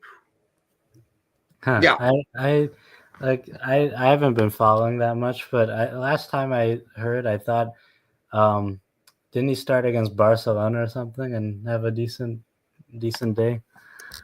He did start against Barcelona, and he played a lot. He played more defense, obviously against Barcelona, but he played more defensively. Defense, yeah. So, but it wasn't bad. It was his one start, and then he started one league game just after that, and then went back to bit minutes. And then started the last game for Dortmund. And as I said, I think a lot of us, I was talking to Pete about this too, it's like we were really excited that he was going to get the start and play 60, 70 minutes. And then it just didn't really amount to much. Mm-hmm. And he didn't really stand out or make a name for himself. So as soon as Brandt's healthy, I think Brandt will go right back in. And people are saying it's time for, Reyna to go somewhere else and go somewhere else while he'll play. I think the challenge for him in that is he is a CAM. And that position is a rare position in football. Not a lot of teams play it anymore. A lot of teams play a 4-3-3, or they play a 5 at the back. You can figure out a way to work in a double 10 there sometimes, as Poach does with the U.S. national team. But I just think it's going to be really difficult for him to find a team, and for the wages he wants, and for the fee that Dortmund want, right? Well, and that's going to take a cut too, unless they play him. Gio's case, quite frankly, is going to be the tactics the team plays. Because before his injuries, with Dortmund, he played out left almost consistently, like left wing. But he wasn't playing as a winger. He was playing like a left striker. Was this during the COVID? Because I remember I saw a few of Dortmund's games during COVID. Let's see here, it would have been that was with 20 to 21 area. Yeah, that was with at the time Holland was there. Yeah, right. Bellingham, and that whole trio and group, along with others, was exactly how he thrives, right? I remember because I remember him doing extremely well that year, and then the Nations League, I think, right after that, the first one. Yeah, no, I mean, and he's played well for us whenever we've asked him to. Oh yeah, injury. But my point would be is that he has to find a team that plays to that strength. Because yes, you're right, the 10's not necessarily a position that every team plays with. So he's gonna maybe have to look at playing as a winger in that sense. But you have to find a team that plays wingers, not as a out-and-out winger. Because we saw what Forrest, that him having to run up and down the pitch like the Forrest wingers did, was not going to play to his benefit. So you have to find a team where the wingers are basically playing as outside strikers or pinched in, and like how Dortmund used to play at least. They had a trio of midfielders that just were workhorses behind the play, and they maintained possession 90% of the game. It seemed like. So. And then the guy at Nottingham Forest that he would have to have replaced was the best player on the team. Yep. Gibbs White, yeah. Yep. So that's just not going to work. And Gibbs White is helping them get top 4 this year. I mean, look at what they're doing at Nottingham Forest, which to me warms the cockles of my heart, because, like, when I first started watching English soccer was back in the 80s, when Nottingham Forest was a giant, right? Like you would catch it on late night TV. They'd replay some of the games and you'd be like, oh my God, I'm watching English soccer. And this is a team that was always on the top of the table for a long time. And now they're back. And it's great to see. I'd love to see some of the other old school teams come up like QPR. back when I was a kid were a great team. There are others, but yeah, always happy to see Nottingham Forest return to where I think they belong as a featured team in the Premier League. So when they were, you know, like winning the European Cups and stuff, they showed the live games back then, or did they show replays?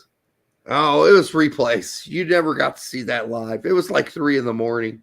They throw some stuff up. I think it might have been ESPN and then ESPN2, like, you know, because they'd show the strongest man of the world stuff, and then you'd have to wait for that to be over. And then that was kind of interesting too. So I got into that as well. But then they'd play like a late night, like EPL game, or not. It wasn't even the EPL then. It was just the first division. But it was really rare, and it was on some odd ass channels too. Like you'd have to get like a BBC feed somehow, and I don't remember. But there weren't many games. Like you didn't get to watch many. Yeah. It was rare, very rare. Even for me, again, the 13-year or so difference we have, Derek. For me, it was still rare to even find any European games, and that's how I got into Juve at such an early age, is because I happened to catch a Champions League game between them and Ajax, and I chose Juve in that match. Was it the final in '96? I don't know. Could That's a great be. question. I don't know. That would Could be. That would have put me in 6th or 6th grade. But it could have been the semis in the following year. So, yeah, I mean, that's ever since that game. Anytime I played FIFA or any soccer game, was always as Juve, because again, this was prior to MLS at the time. So we are really spoiled now. Oh yeah. I mean, we're spoiled in the same point for this show. The number of games I have to watch per weekend is absolutely ridiculous. Because when I was doing the U.S. Soccer Report for Big Soccer back in the day, and even before for multiple Soccer 365, you know, I'd have to watch maybe 4 games, 2 games over a weekend, because there just wasn't a lot. There weren't a lot of Americans overseas. You'd watch McBride, but then all the Americans played on Fulham, so that was easy. Bocanegra, Keller, yeah, it was easy. You could cover like all 4 of them in one game. And now I spend the whole weekend watching games, and it's, you know, luckily I'm divorced and my kids are all off and going to school, so, or done with school and have real jobs. So I don't have to worry about that anymore. It's just whatever I want to do with my life. So yeah, I can do that. Brett's got a real life with kids, so he can't. Derek, as a single man, Derek looks at the weekend and goes, well, that's 48 hours I can watch soccer. Let's go. Yeah, I'm going to do it. I'm sitting there going like, let's see, I got soccer games to go to. I've got to go and do this about the house. Which game am I going to watch? Well, now it's Sargent's back. I'm watching Norwich all the time. Yeah, and the Yanks Abroad report was like a 1-pager. Now it's like a 4-pager, right? So it's a lot longer now. Calvin, any final questions? Where are you from, by the way? Oh, I'm from Baltimore. Well, All Baltimore County, the surrounding county. Right on. Nice. And I guess a final question would be, I still have a couple of years to go, but what's your favorite beer to drink during games? Oh, well, you're going to get me into snobbish territory here. But... Derek, you might as well head first on this one. Yeah, for me, it's Golden Draak, which is a Belgian ale, and it's probably one of the best. I mean, in my opinion, it's one of the best beers in the world. And I've been criticized by some other people who've said, no, it's Westerveld. And I've had Westerveld. I actually still have the bottle up here. Yes, okay, yes, that is probably the best one, but I can't afford that. It's $18 a bottle. Oh, wow. Small bottle. Yeah. While Golden Draak's about like $5.99 to $6 to $8 a bottle. I can afford that. And I just nurse it over like a 3-hour period. But yeah, that would be my pick, Golden Draak. So Derek goes for a quality Belgian-esque type beer and stuff like that. And I've got to go with some bitter swill, of course. I'm an IPA guy. So You better go Two Hearts, buddy. I'll definitely go Two Hearted. Two Hearted's great, which is Bell's up in Michigan. I will go with Gumball or sorry, Alpha King or Zombie Dust from Three Floyds. And That's lastly, fair. I'll say Stone from Stone. That's fair. Any of the Stone beers, they're great. And I don't even like IPAs and all the. I don't even like IPAs and all those are good. Ooh, Beneda brings up another one. Voodoo Ranger is also pretty good. I like Voodoo Ranger. Yeah, it's okay. I can drink that one too. All right, Calvin. Thanks, man. We appreciate it. Thank you for having me. Catch you later, man. Hey, have a great night, man. All right, we got one more in the wings. We got Wilmer. What's up, Wilmer? Hey guys, nice meeting you guys. Hey, love seeing your face. Hey, first person tonight to actually use the camera. Yeah. I don't want to be incognito. Yeah, just calling from a black room or something. Fair enough. Yeah. What do you got for us? I mean, I just wanted to ask you. I mean, what are the chances of those new guys making the roster? You know, the Noah Jones and yeah, because I know that they didn't call Brown. So, yeah, I wonder why. I mean, is he gonna play for the? Is he like the German team? Are they looking at him? Because I mean, he looks real good.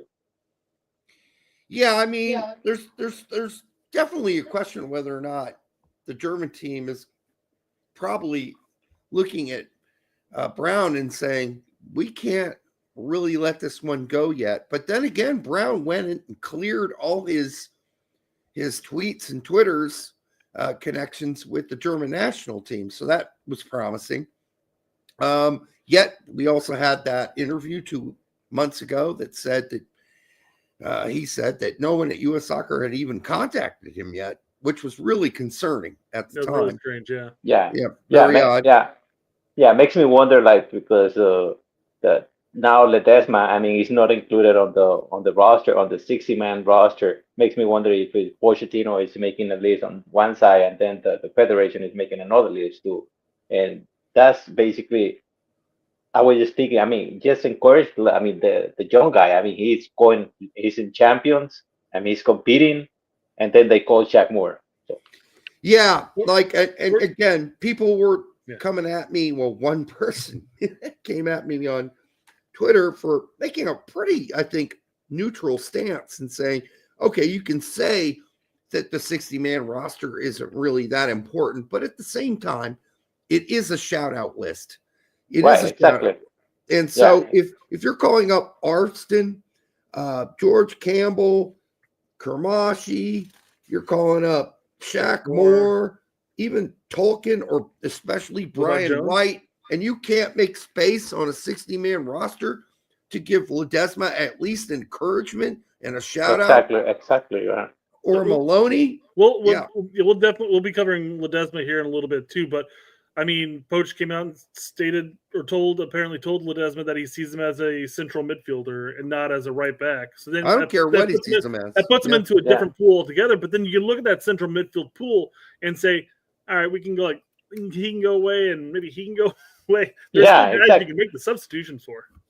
Yeah, we've seen Shaq Moore just too many times. It's time for him to go. I mean, we know what he can do on the field. So just basically, he should be out. And I don't think we need to have 4 right back options on a 60-man pool. At that point, cut it down to 3 and just bring in somebody else you want to bring in. I mean, after 40 guys, it's just a shout-out roster. Even Jonathan Brooks got a shout-out from Berhalter. They should have been bringing Matthias Albert and Kevin Sullivan in there. Well, I don't know if you need to do that yet. What about that 13-year-old kid at Barcelona? Can we shout out to him already? Yeah, encouragement. I mean, that this guy, he's only 21 years old, so that's all he needs. And I'm wondering if he's just gonna get.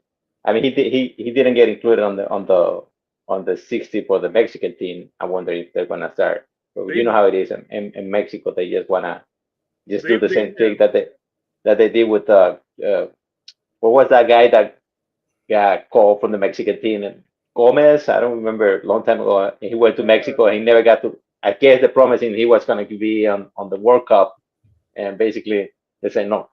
Yeah, Jonathan Gomez, who got Jonathan Gomez. Yeah. he got a lot of promises, and those promises were never kept. So yeah, I mean, Jonathan Gomez is still a contender for US too, though. No, the other one, the one that went to play for Pachuca, I think Pachuca or Monterrey. Right? Yeah, we were talking about Jonathan Gonzalez. Yes, you said Gomez. Yeah. Oh, did I say Gomez? Sorry, I'm mixing him up with Johan and his brother, who plays in for PAOK in Greece, who is still injured. We know that Mexico's federation and coach has reached out to Ledesma, and yes, we do. You know, screw this. Let's just pull it up right now, real quick. We got Yanks Abroad up next because I thought we were gonna be done there, but so this is basically just talk about Scally or him being a midfield instead of a right back. So here's Javier saying that I spoke to him already. He has a Mexican passport because that was the big talking point, is that he was filing for a Mexican passport, but he already has a Mexican passport. Yeah, he just need to file. But I didn't add him to the 60-man preliminary roster because he's still not sure if he wants to play for us. Smart decision. Yeah. Richie's still young. Yeah. Poach may quit right after this World Cup, and he might still have a shot. So going further forward, we're talking about 30, 34, right? Yeah. 34 seems a little late, but yeah. Yeah, even though we don't like the Mexican team, and this is over there, like the soccer culture down there is just basically you put it on the papers. I mean, you express yourself, and here everything like is behind doors with the soccer federation. It's just I don't like that. It's just total BS. All those guys that work for the soccer federation. Yeah. And this is the comment I made on Twitter, which is, say what you will about Ledesma and Maloney not making the 60-man roster, that it doesn't matter. Okay, it really doesn't technically matter, but the 60-man roster is basically a shout-out roster. You can't even give Ledesma and Maloney a shout-out? Poorly done, Poach. Poorly done. And, you know, I'm going to get criticism. I did get criticism for that. They're like, oh, yeah, you're talking about mouse turds. You're jumping over mouse turds. And I was basically saying, yeah, I get it. It doesn't really technically matter, but you do want to give shout outs to guys, even Brian Reynolds wise. You're giving Arfston and you're giving Shaq Moore a shout out. You're not giving Brian Reynolds a shout out. You're not giving, to me, that's not cool. So I think you had another question there that we may have skipped over there, Wilmer. That what's on a Cheney Brown was, I mean, you guys clarified that. And I wonder if these young guys, I mean, do they have a chance just to, the Noah Banks and the other one, do they have a chance to make the 26, the 23-man roster? I know they're young. I know like their first timers will be. I think Noah Banks stands a better chance than Damian Downs does. Yeah. Simply because hopefully by 2026 we've got Pepe and Balogun back. But he might mean. Do you mean for the Nations League roster? Yeah, for the Nation League. Oh, I thought you meant 2026. Sorry. Yeah, Downs will be there. I mean, if he isn't there, I think that's kind of a bad thing. I think since both of them were included in the 60-man roster, this is the first time ever. I would expect Poach to be including them in there. I would. I think you'll definitely see Downs. The Noah Banks things will be interesting to see if he gets like, okay, this is a young guy. We want to acclimate to the team. So Miles Robinson, take a trip somewhere. On our roster that we predicted for out of this 60-man roster, we were sitting there saying, well, are we going to be bringing in a secondary right back, or do we bring in a fifth center back? Yeah, and that could be the case right there. Yes, because we're going to play 5 in the back, and the 2 wingers are going to be left wing backs and right wing backs. So you're playing 3 center backs. So you'll probably bring at least 5 center backs. So there is a chance that Noah Banks can squeeze in there as like the 5th option. And then you're acclimating him to the team. As far as the center forwards go, you only have Sargent. Everybody else is a backup. So you do bring Dominic Downs, or maybe he brings Vasquez. It's possible. It's possible. Anything's possible. Yeah. Well, it's a weak team, Panama. I think this is kind of like. I keep on seeing this game like a revenge game for Timothy, where he's probably he's hungry just to play this thing. hopefully, I mean, these next 2 weeks, if nothing happens to him, keep fingers crossed, and it is going to be a revenge game for him because of the embarrassment that he had on the Copa America. Yeah, I mean, at least I certainly wouldn't complain if Weah was started up top. Right. But I do think that Poach wants to play a certain way, and I do think Weah will play his normal, like you can call it a double 10, but he starts out wide and pinches in. I think it's going to be the same. It's going to be the same up top trio that we saw against Jamaica, except for I agree. Sargent. So Sargent, Pulisic, and then Weah, guaranteed. And I said this the last couple shows, but I hope Weah actually starts on the left. I liked him a lot there because I like him cutting into the middle and ripping those 25-yard shots. Yeah, and then you got Pulisic outright. Pinched in. Actually, Pulisic's anywhere. Pulisic's anywhere he wants to go under Poach. He just goes wherever he wants. So that's just a brilliant thing to do. And then what we also see on Poach in the final third, or if you want to call it the final 3/5, if you want to get real specific, is that any of the offensive players in the top 4 or 5 attackers just basically go wherever they want to go, and they rotate. It's not super positional. They don't have to sit somewhere. They can continue to rotate and cover for each other. And that's what I want to continue to see, because it's the opposite of what Berhalter did to us for 5 years, 6 years, which was absolute stationary positional play. Yeah, just playing from the backfield. Well, I'm from here, from Chicago, so I got to take that. So. You and Brett need to connect. Yeah. If I see him on the street, I would just shut him out. You're still going to keep playing from the back? Last 3 goals, the other team scored it because he was trying to play from the back. So painful that he hasn't learned his lesson. Yeah. Although we're not gonna have Gutierrez for next match, because apparently an MLS board decided to give him retroactively give him a red card for that swinging of the arm play he got his yellow for. Oh, please. So we're not going to have him in the home openers. That's fucking bullshit. What's the point of having VAR if you just have some board sitting on their ass at home watching the replay there, overrule the ref? The ref went to the screen and ruled it a yellow card. So, fuck him. There you go. Yeah, and what about that new rule, that new FIFA rule with the offside? Is that going to be implemented on the Nations League? Because it says March 1st, they're going to start implementing that. I don't know. The offside rule. What is the rule? Is that the new rule where you have to be like 3/4 of the way offside or something? You have to be the whole body has to be kind of offside, not just a little bit. God, that whole tippy toe or the shoelace. Yeah, exactly. Right, exactly. From what I hear is no, that they plan to test it on other leagues first. Then we'll see it internationally, but I don't think they're going to do it internationally right away. What do you guys think about that? You think it's fair? Well, I don't know. I mean, the whole body has to be offside for me. It's just we're both old school, so that to me seems crazy. But at the same time, the fact that a player can be offside because he has an erection is also not a good thing. So that's the most ridiculous one, first off.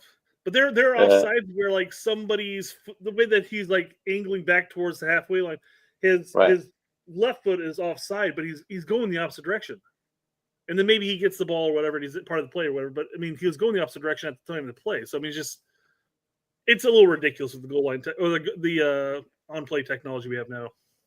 Yeah, well, I mean, a lot of things are going to be changing. Who knows how FIFA wants to change the game? Well, probably get paid a whole bunch of money and they'll change the game. Yeah, technology is going to change a lot. We'll see how that goes going forward. Yeah. But Wilmer, thank you for showing up tonight. We're probably going to do a couple of reports and keep watching and thanks for coming on.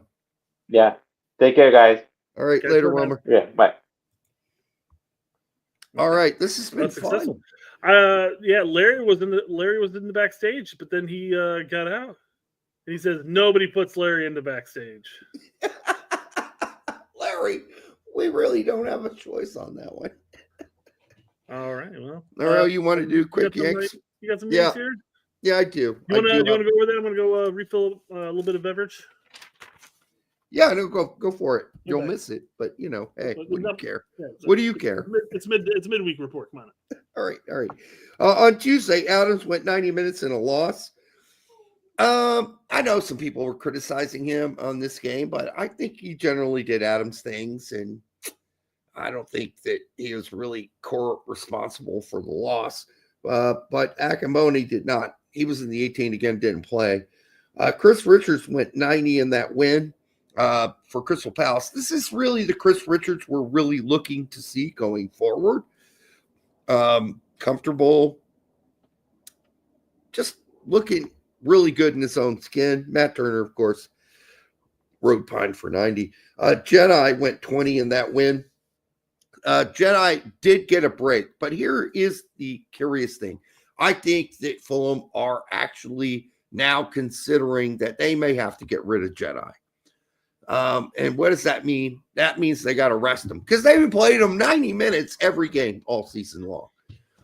Jedi's played 90. Jedi has played 90 minutes every single game for Fulham all season.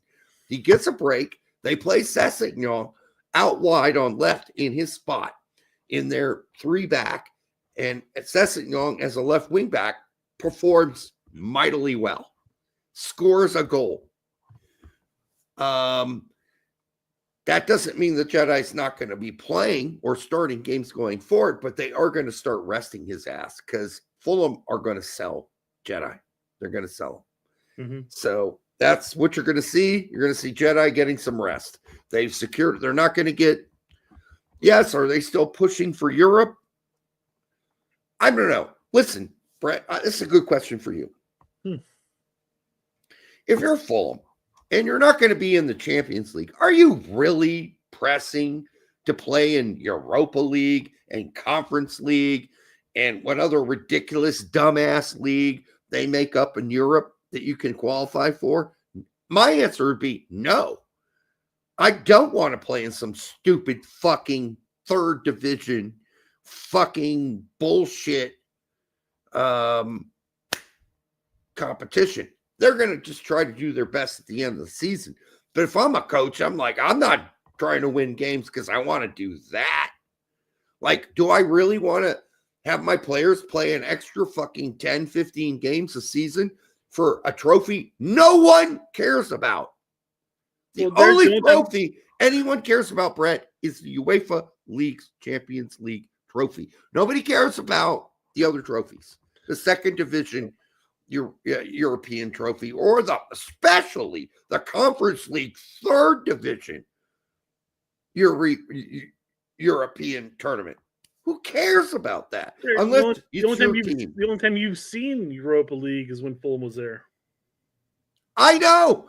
I did watch it when Fulham made it.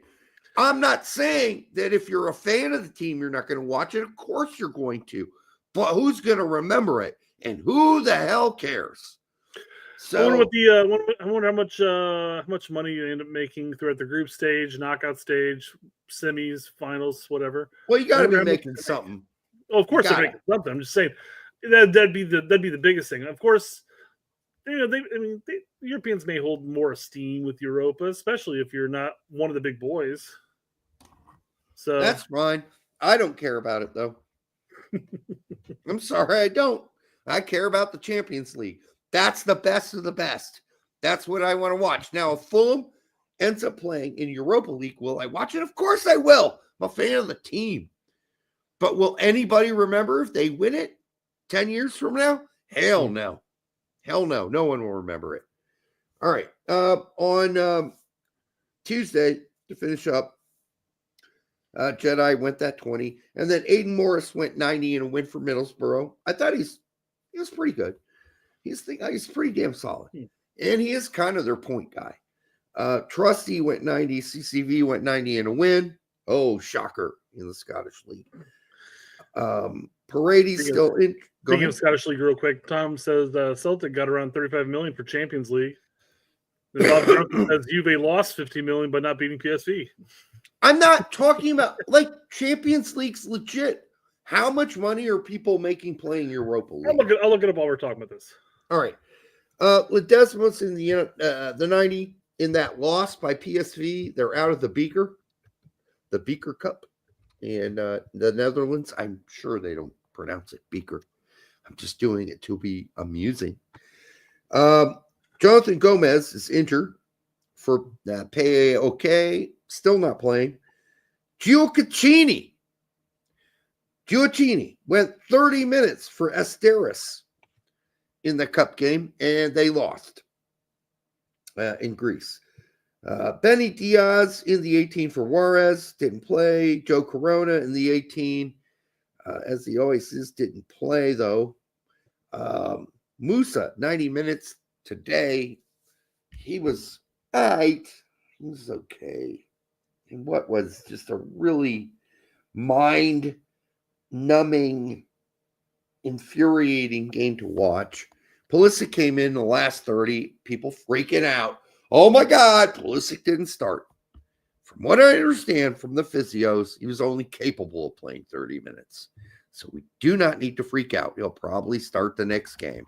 He played 90 minutes the game before.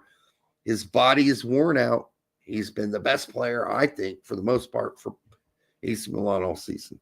And then Fernando Arce was in the 18 for Puebla, did not play. Caden Cowell went 30 in a loss for Chivas, alongside Daniel Aguirre, who is an LA Galaxy product. He is 25 years old. He's a midfielder. He was in the 18. He didn't play, but at least he got a call up and was on the bench in the 18 for Chivas in Mexico. And that's it, folks. That's all there is. Here's your answer, Derek. So a victory in the group stage pays 630,000 euros. A draw pays 210,000. Each group winner earns about an additional 1.1 mil. Runners up get an additional 550,000. Round of 32 is 500. 16 is 1.2. Quarters 1.8, and then semis. This is Europa? For Europa, yeah. Okay, so listen, for the money, you want to be there. But it isn't because anyone is ever going to remember you won it. Because no one's going to remember except for the fans of that team. Nobody cares about who won the Europa League. Nobody will remember. If I say who won the 2023 Europa League, no one will be, unless they're a fan of the club, will be able to go, oh yeah, that was so-and-so. So no one cares. In the end, it's a second division European championship. We got first division, which is Champions League, and everything else. Calvin already covered it because he says Sevilla won that. And, where was it? Where'd it go? Oh no! Oh, there we go. Because GGB says, remember when they won Europa like 5 times in a row and no one cares? No one cares. But, honestly, no one cares. Brian DeMarco says, so that's what, 5 to 7 mil?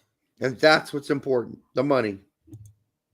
Assuming you go that far. Now, if you play them out in the group stage, you might get a mil or two at most. Right. It's still a mil or two, I guess. I mean, you'll take it. You got to split it between everybody, right? I'm sure there are bonuses for the players for doing that. But it's part of their salary. They get I'm not going to lie to you. All right. If my team, if Fulham is in the Europa League, I'm watching every game. I get it. But in the scheme of things, Champions League is all that the European trophy for that is all that anybody will remember or care about. So keep that in mind. There. And I just, as a coach, I'd be worried if I'm in Conference League, especially Conference League. Fucking Conference League? Really? I'm going to be getting a pittance for that, for playing in that. Yeah. And I'm running my players ragged. And I got to make sure I survive and don't get relegated in the league I'm in right now. Because I was the 8th place team in whatever league, which is never a safe spot to be in. But I managed to qualify for Conference League. And now What am I going to prioritize? Well, I'm going to play my second stringers for Conference League. I'm not going to play my top guys. They need a rest. Yeah. Conference League, to me, when that was invented, I just thought it was the biggest, hilarious, most ridiculous thing I could think of. I already thought Europa League was like, okay, I'll watch it, but because Fulham's in it. But now you're telling me Fulham's in the Conference League? I'm not watching that because Fulham ain't going to play anybody but second stringers, and I don't care. I don't care. But anyhow, go ahead. All right, we done with Yanks Abroad? Or you got more? Yes. All right. Fulmer says, "Love Derek, but this is a bad take." How is this a bad take? Like Conference League. Like, why does anyone watch that except if you're a fan of whatever team from Luxembourg or Switzerland made it in the tournament, or like the 9th place team from a major league? I don't know what the point of that is. What is the point of that? That's all I want to know. BMR says, when it's Fulham won anything, you're really going to save too big of a club for Europa League? I didn't say that. I said I'm a Fulham fan, so I watched it. I only watched it because I'm a fan of Fulham. And I'm a Fulham diehard. But other than that, I don't give a fuck once Fulham was out of it. Yeah. I was done. That's what Calvin's saying as well. He says, I only watch Europa when Juve make it. Yeah, that's how it is for everybody. Nobody's showing up to watch the Conference League championship except for fans of that team. However, the world shows up to watch the Champions League final. The world shows up to watch that. The world. So Fumar, you said it was a bad take, but you're actually saying the same thing Derek is saying too. NIT is still meaningful for fans, even if they didn't make the NCAA. Yes. I'm getting March Madness. So yeah, Europa's important to those teams that make Europa, but I guarantee you, Man City fans aren't going and watching Fulham play insert random team from random country here. Right.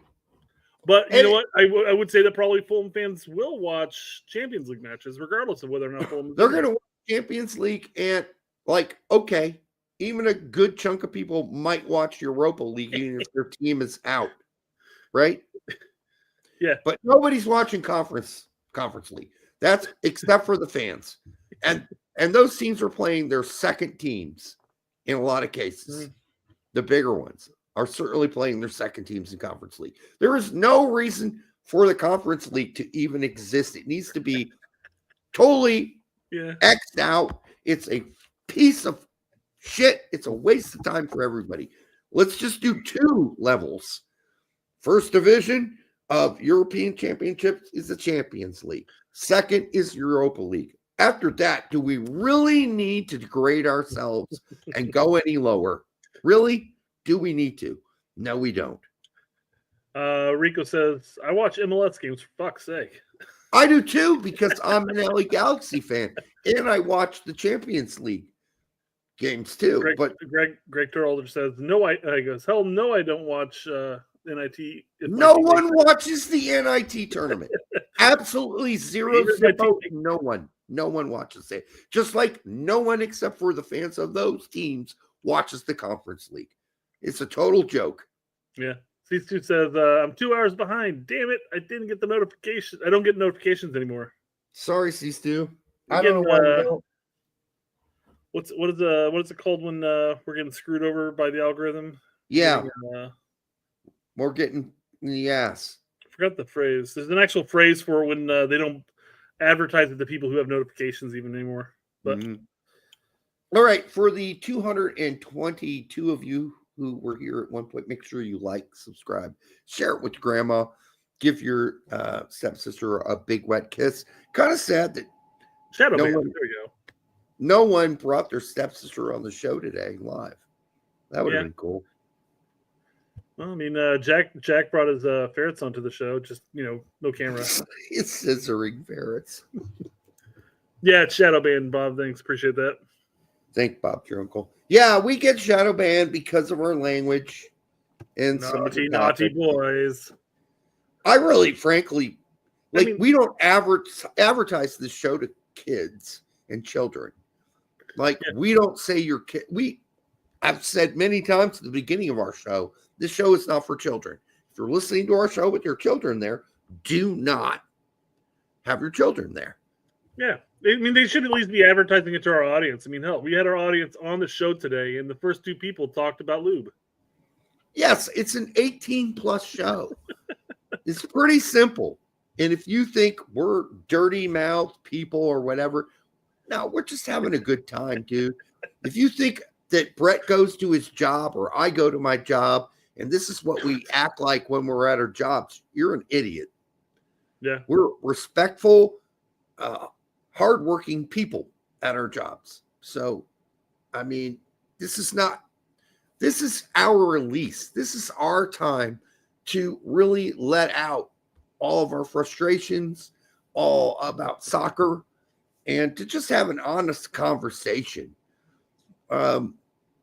We don't walk around. We don't go to meetings or I don't meet with my friends and talk about soccer this way. No, because they don't care. I don't certainly even hook up with my band guys and talk like this about soccer. Well, yeah. I mean, honestly, the best way to describe it is if you, let's say we're going to a bar to watch a match with your friends.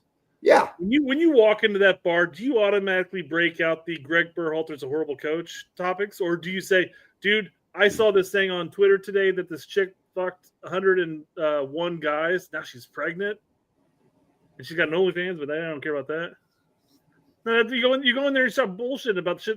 That's why we have fluff. Because that's how every conversation starts when you enter a bar. It's always fluff, and then it breaks into the topic itself. This is two guys hanging out, drinking, and talking about soccer. Yeah. If you don't like it, don't watch it. There we go. Or watch it, but hate watch it. Hate watch us. We're fine with being hate watch. All right, what else you got, Brett? Well, got some news from Norwich. He's back.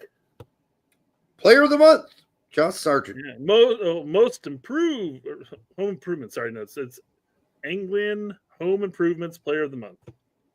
Home Improvements like a brand. Yeah. I realized that. I thought I was saying the most improved, but then I realized there's not a most there. I'm like, oh, that's just the name of the award. Okay. Yeah. Yeah. He's back in scoring ways. Got the soccer dad. What's WV? He had mentioned. He goes, man, if Sargent were healthy the entire season, he'd be contending up there with the top of the goal scorers. And I go, if he were healthy, he'd be well and ahead beyond the leading goal scorer at this point because he's only four behind him, and he missed like 2.5 months. Yep. He'd probably be like plus 6-7 goals right now. Oh, easy. He'd be nearing 20 goals. Yeah, for sure. Guaranteed. So this whole topic, well, not necessarily him winning the Player of the Month, but Sargent's resurgence since returning from injury has sparked an old conversation from previous shows, and that's Mr. Tom Bogert Don't Bogert that joint, my friend. Yeah, he brings up all the Selleck Bogert. He's got that very fashionable mustache. It's coming back. It is. He talks about in this clip. We're not going to have to watch it because he highlights what it is. What he talks about. He talks about how there's some Premier League clubs keeping tabs, and there are. We know there are. Of course, there are. I mean, we talked about Bournemouth being one of them, and offering a stupid high price for him, and Norwich still said no. $25 million. And then we know MLS teams have been interested since he made about a $20 million bid, if I recall correctly. Yep. St. Louis would love to get him, but he's probably too expensive. They made like a $15 million bid. Yeah. So Norwich is still going to be looking for that incredibly high fee. And then you have all the people coming out saying, come on, MLS, bring our boy home. And I'm like, no, fuck off. Oh, what is that What are you talking about, guys? You want Sargent to go play in MLS? 23, 24? No, he's not coming back to MLS. Fuck off. He's knocking on the door to play in the Premier League for teams like Everton, Bournemouth. Why the heck would you want him to come to MLS? Yeah, I guess to play both sides here of the argument. He's got a family. An MLS team comes out and says, "Hey, we'll pay you $8 million a year for 4 years, guaranteed." That's got to be a tough thing to pass, especially since you're looking at making an eighth of that at most. Yeah, on your next contract in Europe. So that's the tough point right now. And this is the part that kind of sucks for U.S. men's national team fans wanting their players playing abroad, is that the players are going to be making so much less in Europe. But yeah, they'll get better, they'll get sharper, stronger, better players overall. Yeah, but in MLS, they'll make a lot of money. So it's tough. I mean, it's gonna be a tough decision for him. I think whenever they talk about him and Cincy agreeing to personal terms, I'm sure the Cincy reached out to Sargent's agent, and Sargent said, he's like, or his agent says, yeah, he's not going to agree to anything less than $8 million a year. No, they agreed on terms. And that's what I'm saying. And since he's like sold, mm-hmm. So those were the terms laid out, and since he agreed to them, and then they couldn't come to anything with Norwich at that point. Yeah, because Norwich was like, we want over 22 mil for him. But does that mean that Sargent really wants to go to Cincy? Because that's kind of what they kind of allude to, like, oh, they agreed to personal terms. No, he said a dollar amount, and they agreed to it. Now, if Norwich were to say sell him, yeah, he's got to go. Okay, fine, I guess he's got a kid, right? A newborn. Yeah, it's got to be like 2 years old now. Yeah, I'm sure baby always needs new shoes. I don't know if he really wants to make the 2026 team. I don't think going to MLS is the answer for him. Now, that'll be about his own priority setting and what his priorities are. Mm-hmm. But I think there are enough EPL teams that will be interested in him in the next window. I think you'll probably find a new home. I wouldn't be surprised if there's some Bundesliga teams coming knocking. Now, mind you, me too. Norwich is going to be asking for a heavy price. So, I mean, will they be able to necessarily afford it? The problem with the Bundesliga teams that would be interested in Josh Sargent is they don't have $30 million hanging around. Mm-hmm. And so that's where the problem comes. You got to really believe in this guy if you're going to drop $30 million. We just talked about how the fact that the biggest signing ever for, was it Holstein Kiel, was 3, 4 was for John Tolkien. Yeah. Like, okay, that's what you're looking at for the bottom of the table. Well, but even in the mid of the table, no one in the mid of the Bundesliga is paying $25 to $30 million for a striker. Well, that is Bayern, Dortmund can afford that. But I mean, there's a difference between saying a team that's at the bottom of Bundesliga right now, like Holstein, and then talking about like the years where a team like Wolfsburg were vying off or saving off relegation. They could afford more than Holstein could, but still. Then Wolfsburg's not going to be offering 30 mil for him anyway. So, and can Everton afford 30 million, 28 million for Josh Sargent? I don't know. Well, for one player to bolster the attack and everything like that, that's asking a lot. They could. I mean, the amount of money you get on a yearly basis. I mean, yeah, you could. I mean, they could. You could, but you're wanting to look at that money using like, well, we need to bolster the entire team itself with that money. You're looking at, if you're doing that, then you're saying that's a priority for us, right? Hey, Man United's bottoming the table here. Man United, they got some deep pockets. I honestly think that they could really, Arsenal could use a striker. Like how long are they going to go playing midfielders as striker? Mm. How long are they going to do that? So I don't know. We'll see where Josh Sargent ends up, but I mean, Bournemouth has the pockets too. I mean, they were vying for him last season or the summer. I guess the summer window, right? Yeah, but they asked for 25 mil. That's fine. I mean, and Bournemouth said no. Oh, Bournemouth. Okay, I thought you said Bournemouth offered 25. You said Norwich is requesting 25. Yes. Gotcha. Okay.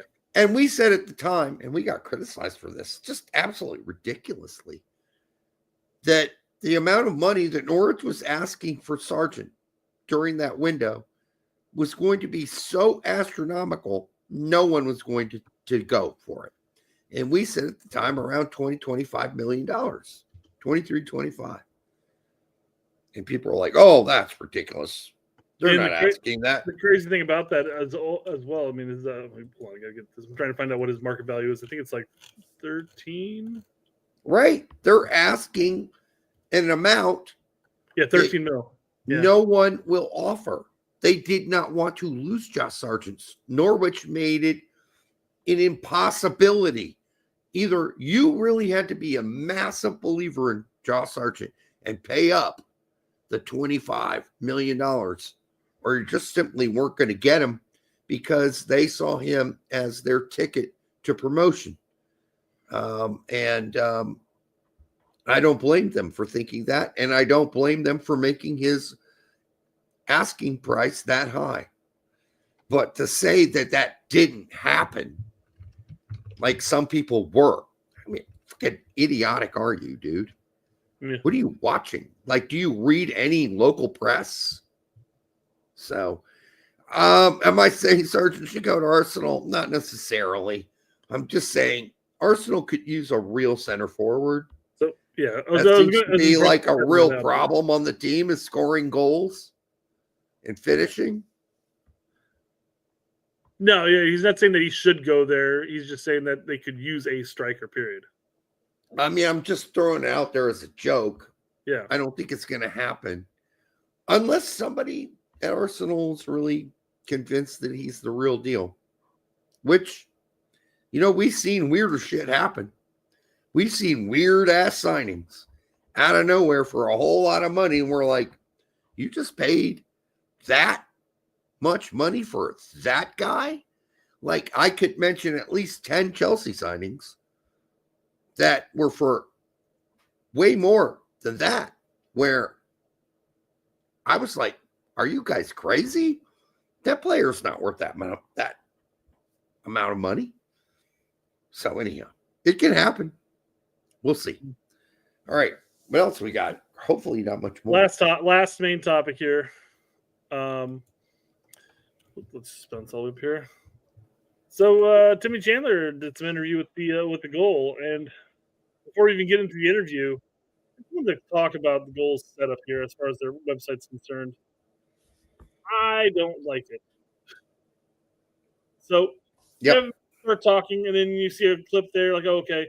But then it breaks off, and all of a sudden you see Howard, and you're like, oh, and here's a new title. Oh, wait, no, it's not. It's the same article. And it's just like, wait a second, this is the weirdest setup here. Here's another, it's another title. Nope, it's the same article.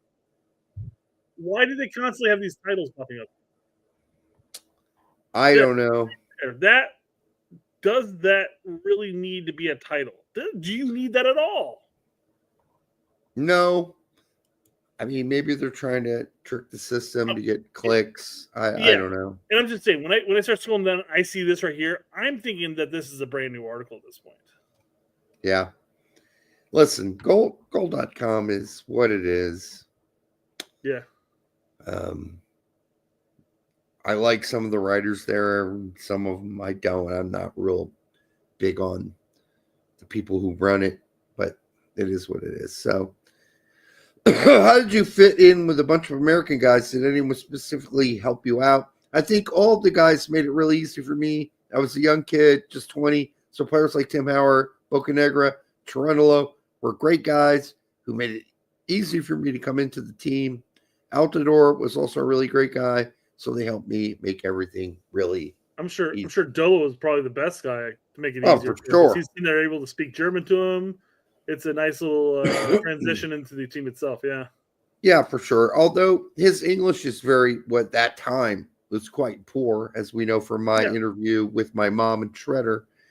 But still, I'm sure it helped to have an English, German speaker. Yeah. There. And there were others. We could say that probably about all the German Americans that came over at that time period. Having Trundle on the team was probably very helpful for their ease of, adjustment into the national team. Absolutely. What would your advice be to dual nats who are U.S. men's national team eligible? I would say go to America. It's a big country. It has developed a lot in the last couple of years. And you can enjoy that. You can learn a lot. You will see things in your life also. And that's why if you can play for a country like this, go there, do it. Yeah, all right. That's fine. It's good. No, that's kind of like seems to be translated from German, honestly. Maybe it isn't, but it sounds like it. Personally. Well, it's got to be, because I don't think Chandler has probably improved much on his English. Maybe a little bit, but I mean, he's in Germany playing for a German team with no other American players really on the team. And you better get a good translator too, Brett, because he speaks some weird ass German from a region of Germany, that Hanover, that is difficult for others to understand. So my mom, being born and raised in Berlin, had a really hard time understanding Timmy Chandler in those interviews and translating for Brian. So, she did a good job though, but she had to ask him to repeat his answers several times, and his accent was really thick for my mom, whose German is pretty standard. So, do you think of any criticism has anything to do with race? A lot of foreign players were either black, Hispanic, or mixed races. What was that ever a sense for you? No, I never got anything about race or anything like that. In my opinion, I don't know what other players say, but in my opinion, not. I think everybody who works there just wants to develop men's national team. There's nothing to do with race. For me, it was only about football. Yeah, I mean, that's fair. That's fair. Yeah. Well, I mean, it's funny, and Larry brought up a great point in the sense, do you think this author, whoever's reaching out to Chandler, do you think if he was interviewing any other, black Americans that are playing, like Fabian Johnson or Jermaine Jones, more recent, let's just say Pepe, Jesus Ferreira, and stuff like that, do you think this is a question that they're going to ask every single time, or do you think this is drawing out a narrative in order to try to get a clickbaity kind of post? I mean, the answer didn't give you the clickbaity post. So exactly, yeah. On the other hand, this guy writing for Goal needs to start demanding it. I should have done it when I was young, when I was interviewing players and writing articles for a bunch of different fucking places, and they made me do this crap. I need to get credit for this interview. It shouldn't say Goal. It should say, if I'm the interviewer, Derek Ritchie. Analyst. It's Tom. Tom did it. Okay, Tom. Yeah, Tom, don't let him do this to you. Yeah. You need to get credit for your work. And I just think they used to do this to me all the time, where it would be, what was it?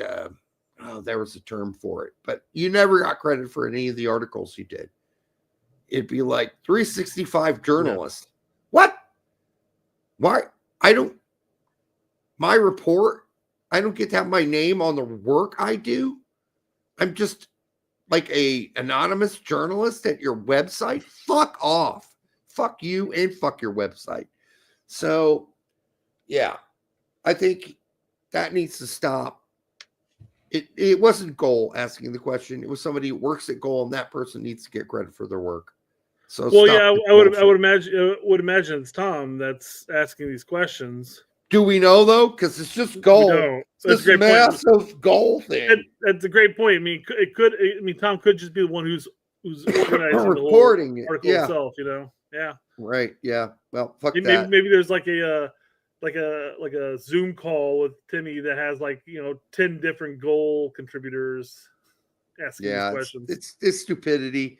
Now I get it. Back when no one cared about soccer journalism or who was writing it, fine. But nowadays, you need to get credit for your work. So if you're a journalist getting screwed by sites like this, who don't, they put your tiny name up at the top of the article, maybe if you're lucky, but for the rest of it, they don't mention you ever.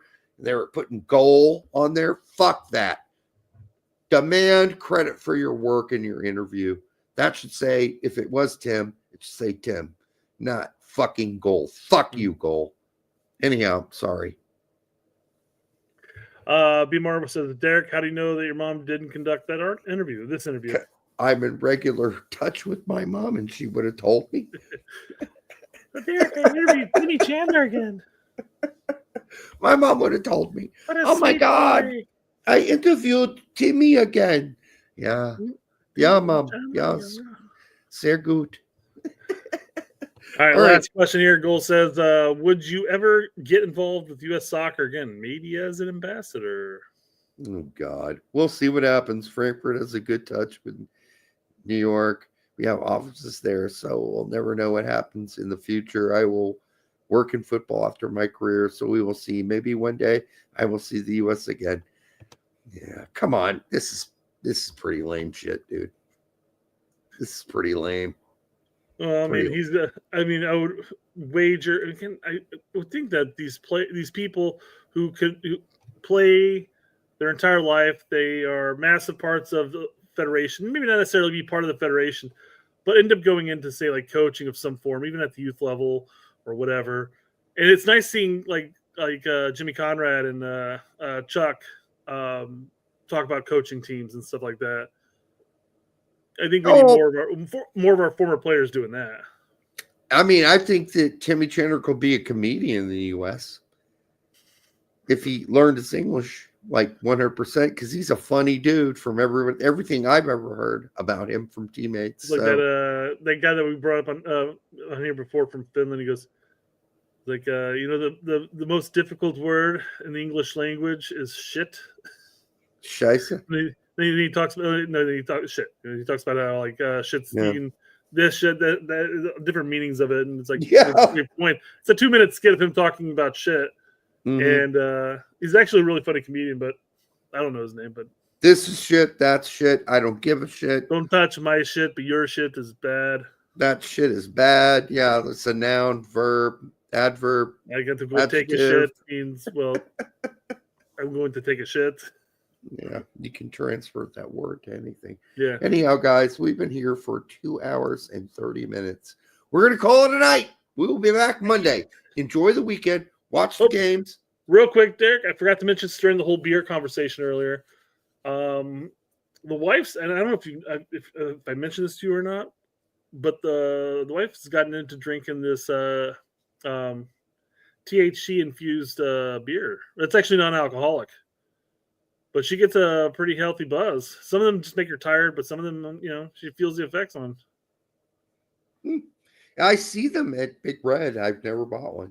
Big Red, they're at Total Wine. There's a big selection at Total Wine. Oh, I'm sure there is. Yeah.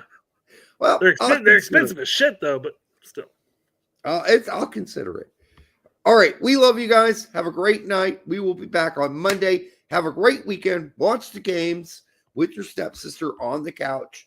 And then you'll have your opinion about how the games went. And we'll talk more on Monday. Until then, good night. We love you.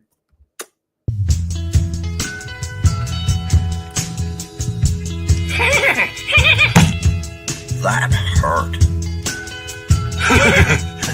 I want to play in Europe. What the hell does that mean, right? Because Europe could be Latvia, Luxembourg. No one's talking about Latvia or Luxembourg, dumbass. For you to want to just shove it in there, start with a smaller finger, especially if this is the first time. Start with a smaller finger and go slow. I mean, there's a lot of things that need to change. Honey, eating it is the best thing that you can do for your man. I want people to realize I'm just human. I'm just human, and I make mistakes. So this guy, Derek, wants to know, is putting your tongue in an ass really the thing to do? Yeah, it feels really good. Yeah, just it's a weird one, I think. And I know you want me to toss your salad too, don't you? All right, on that note.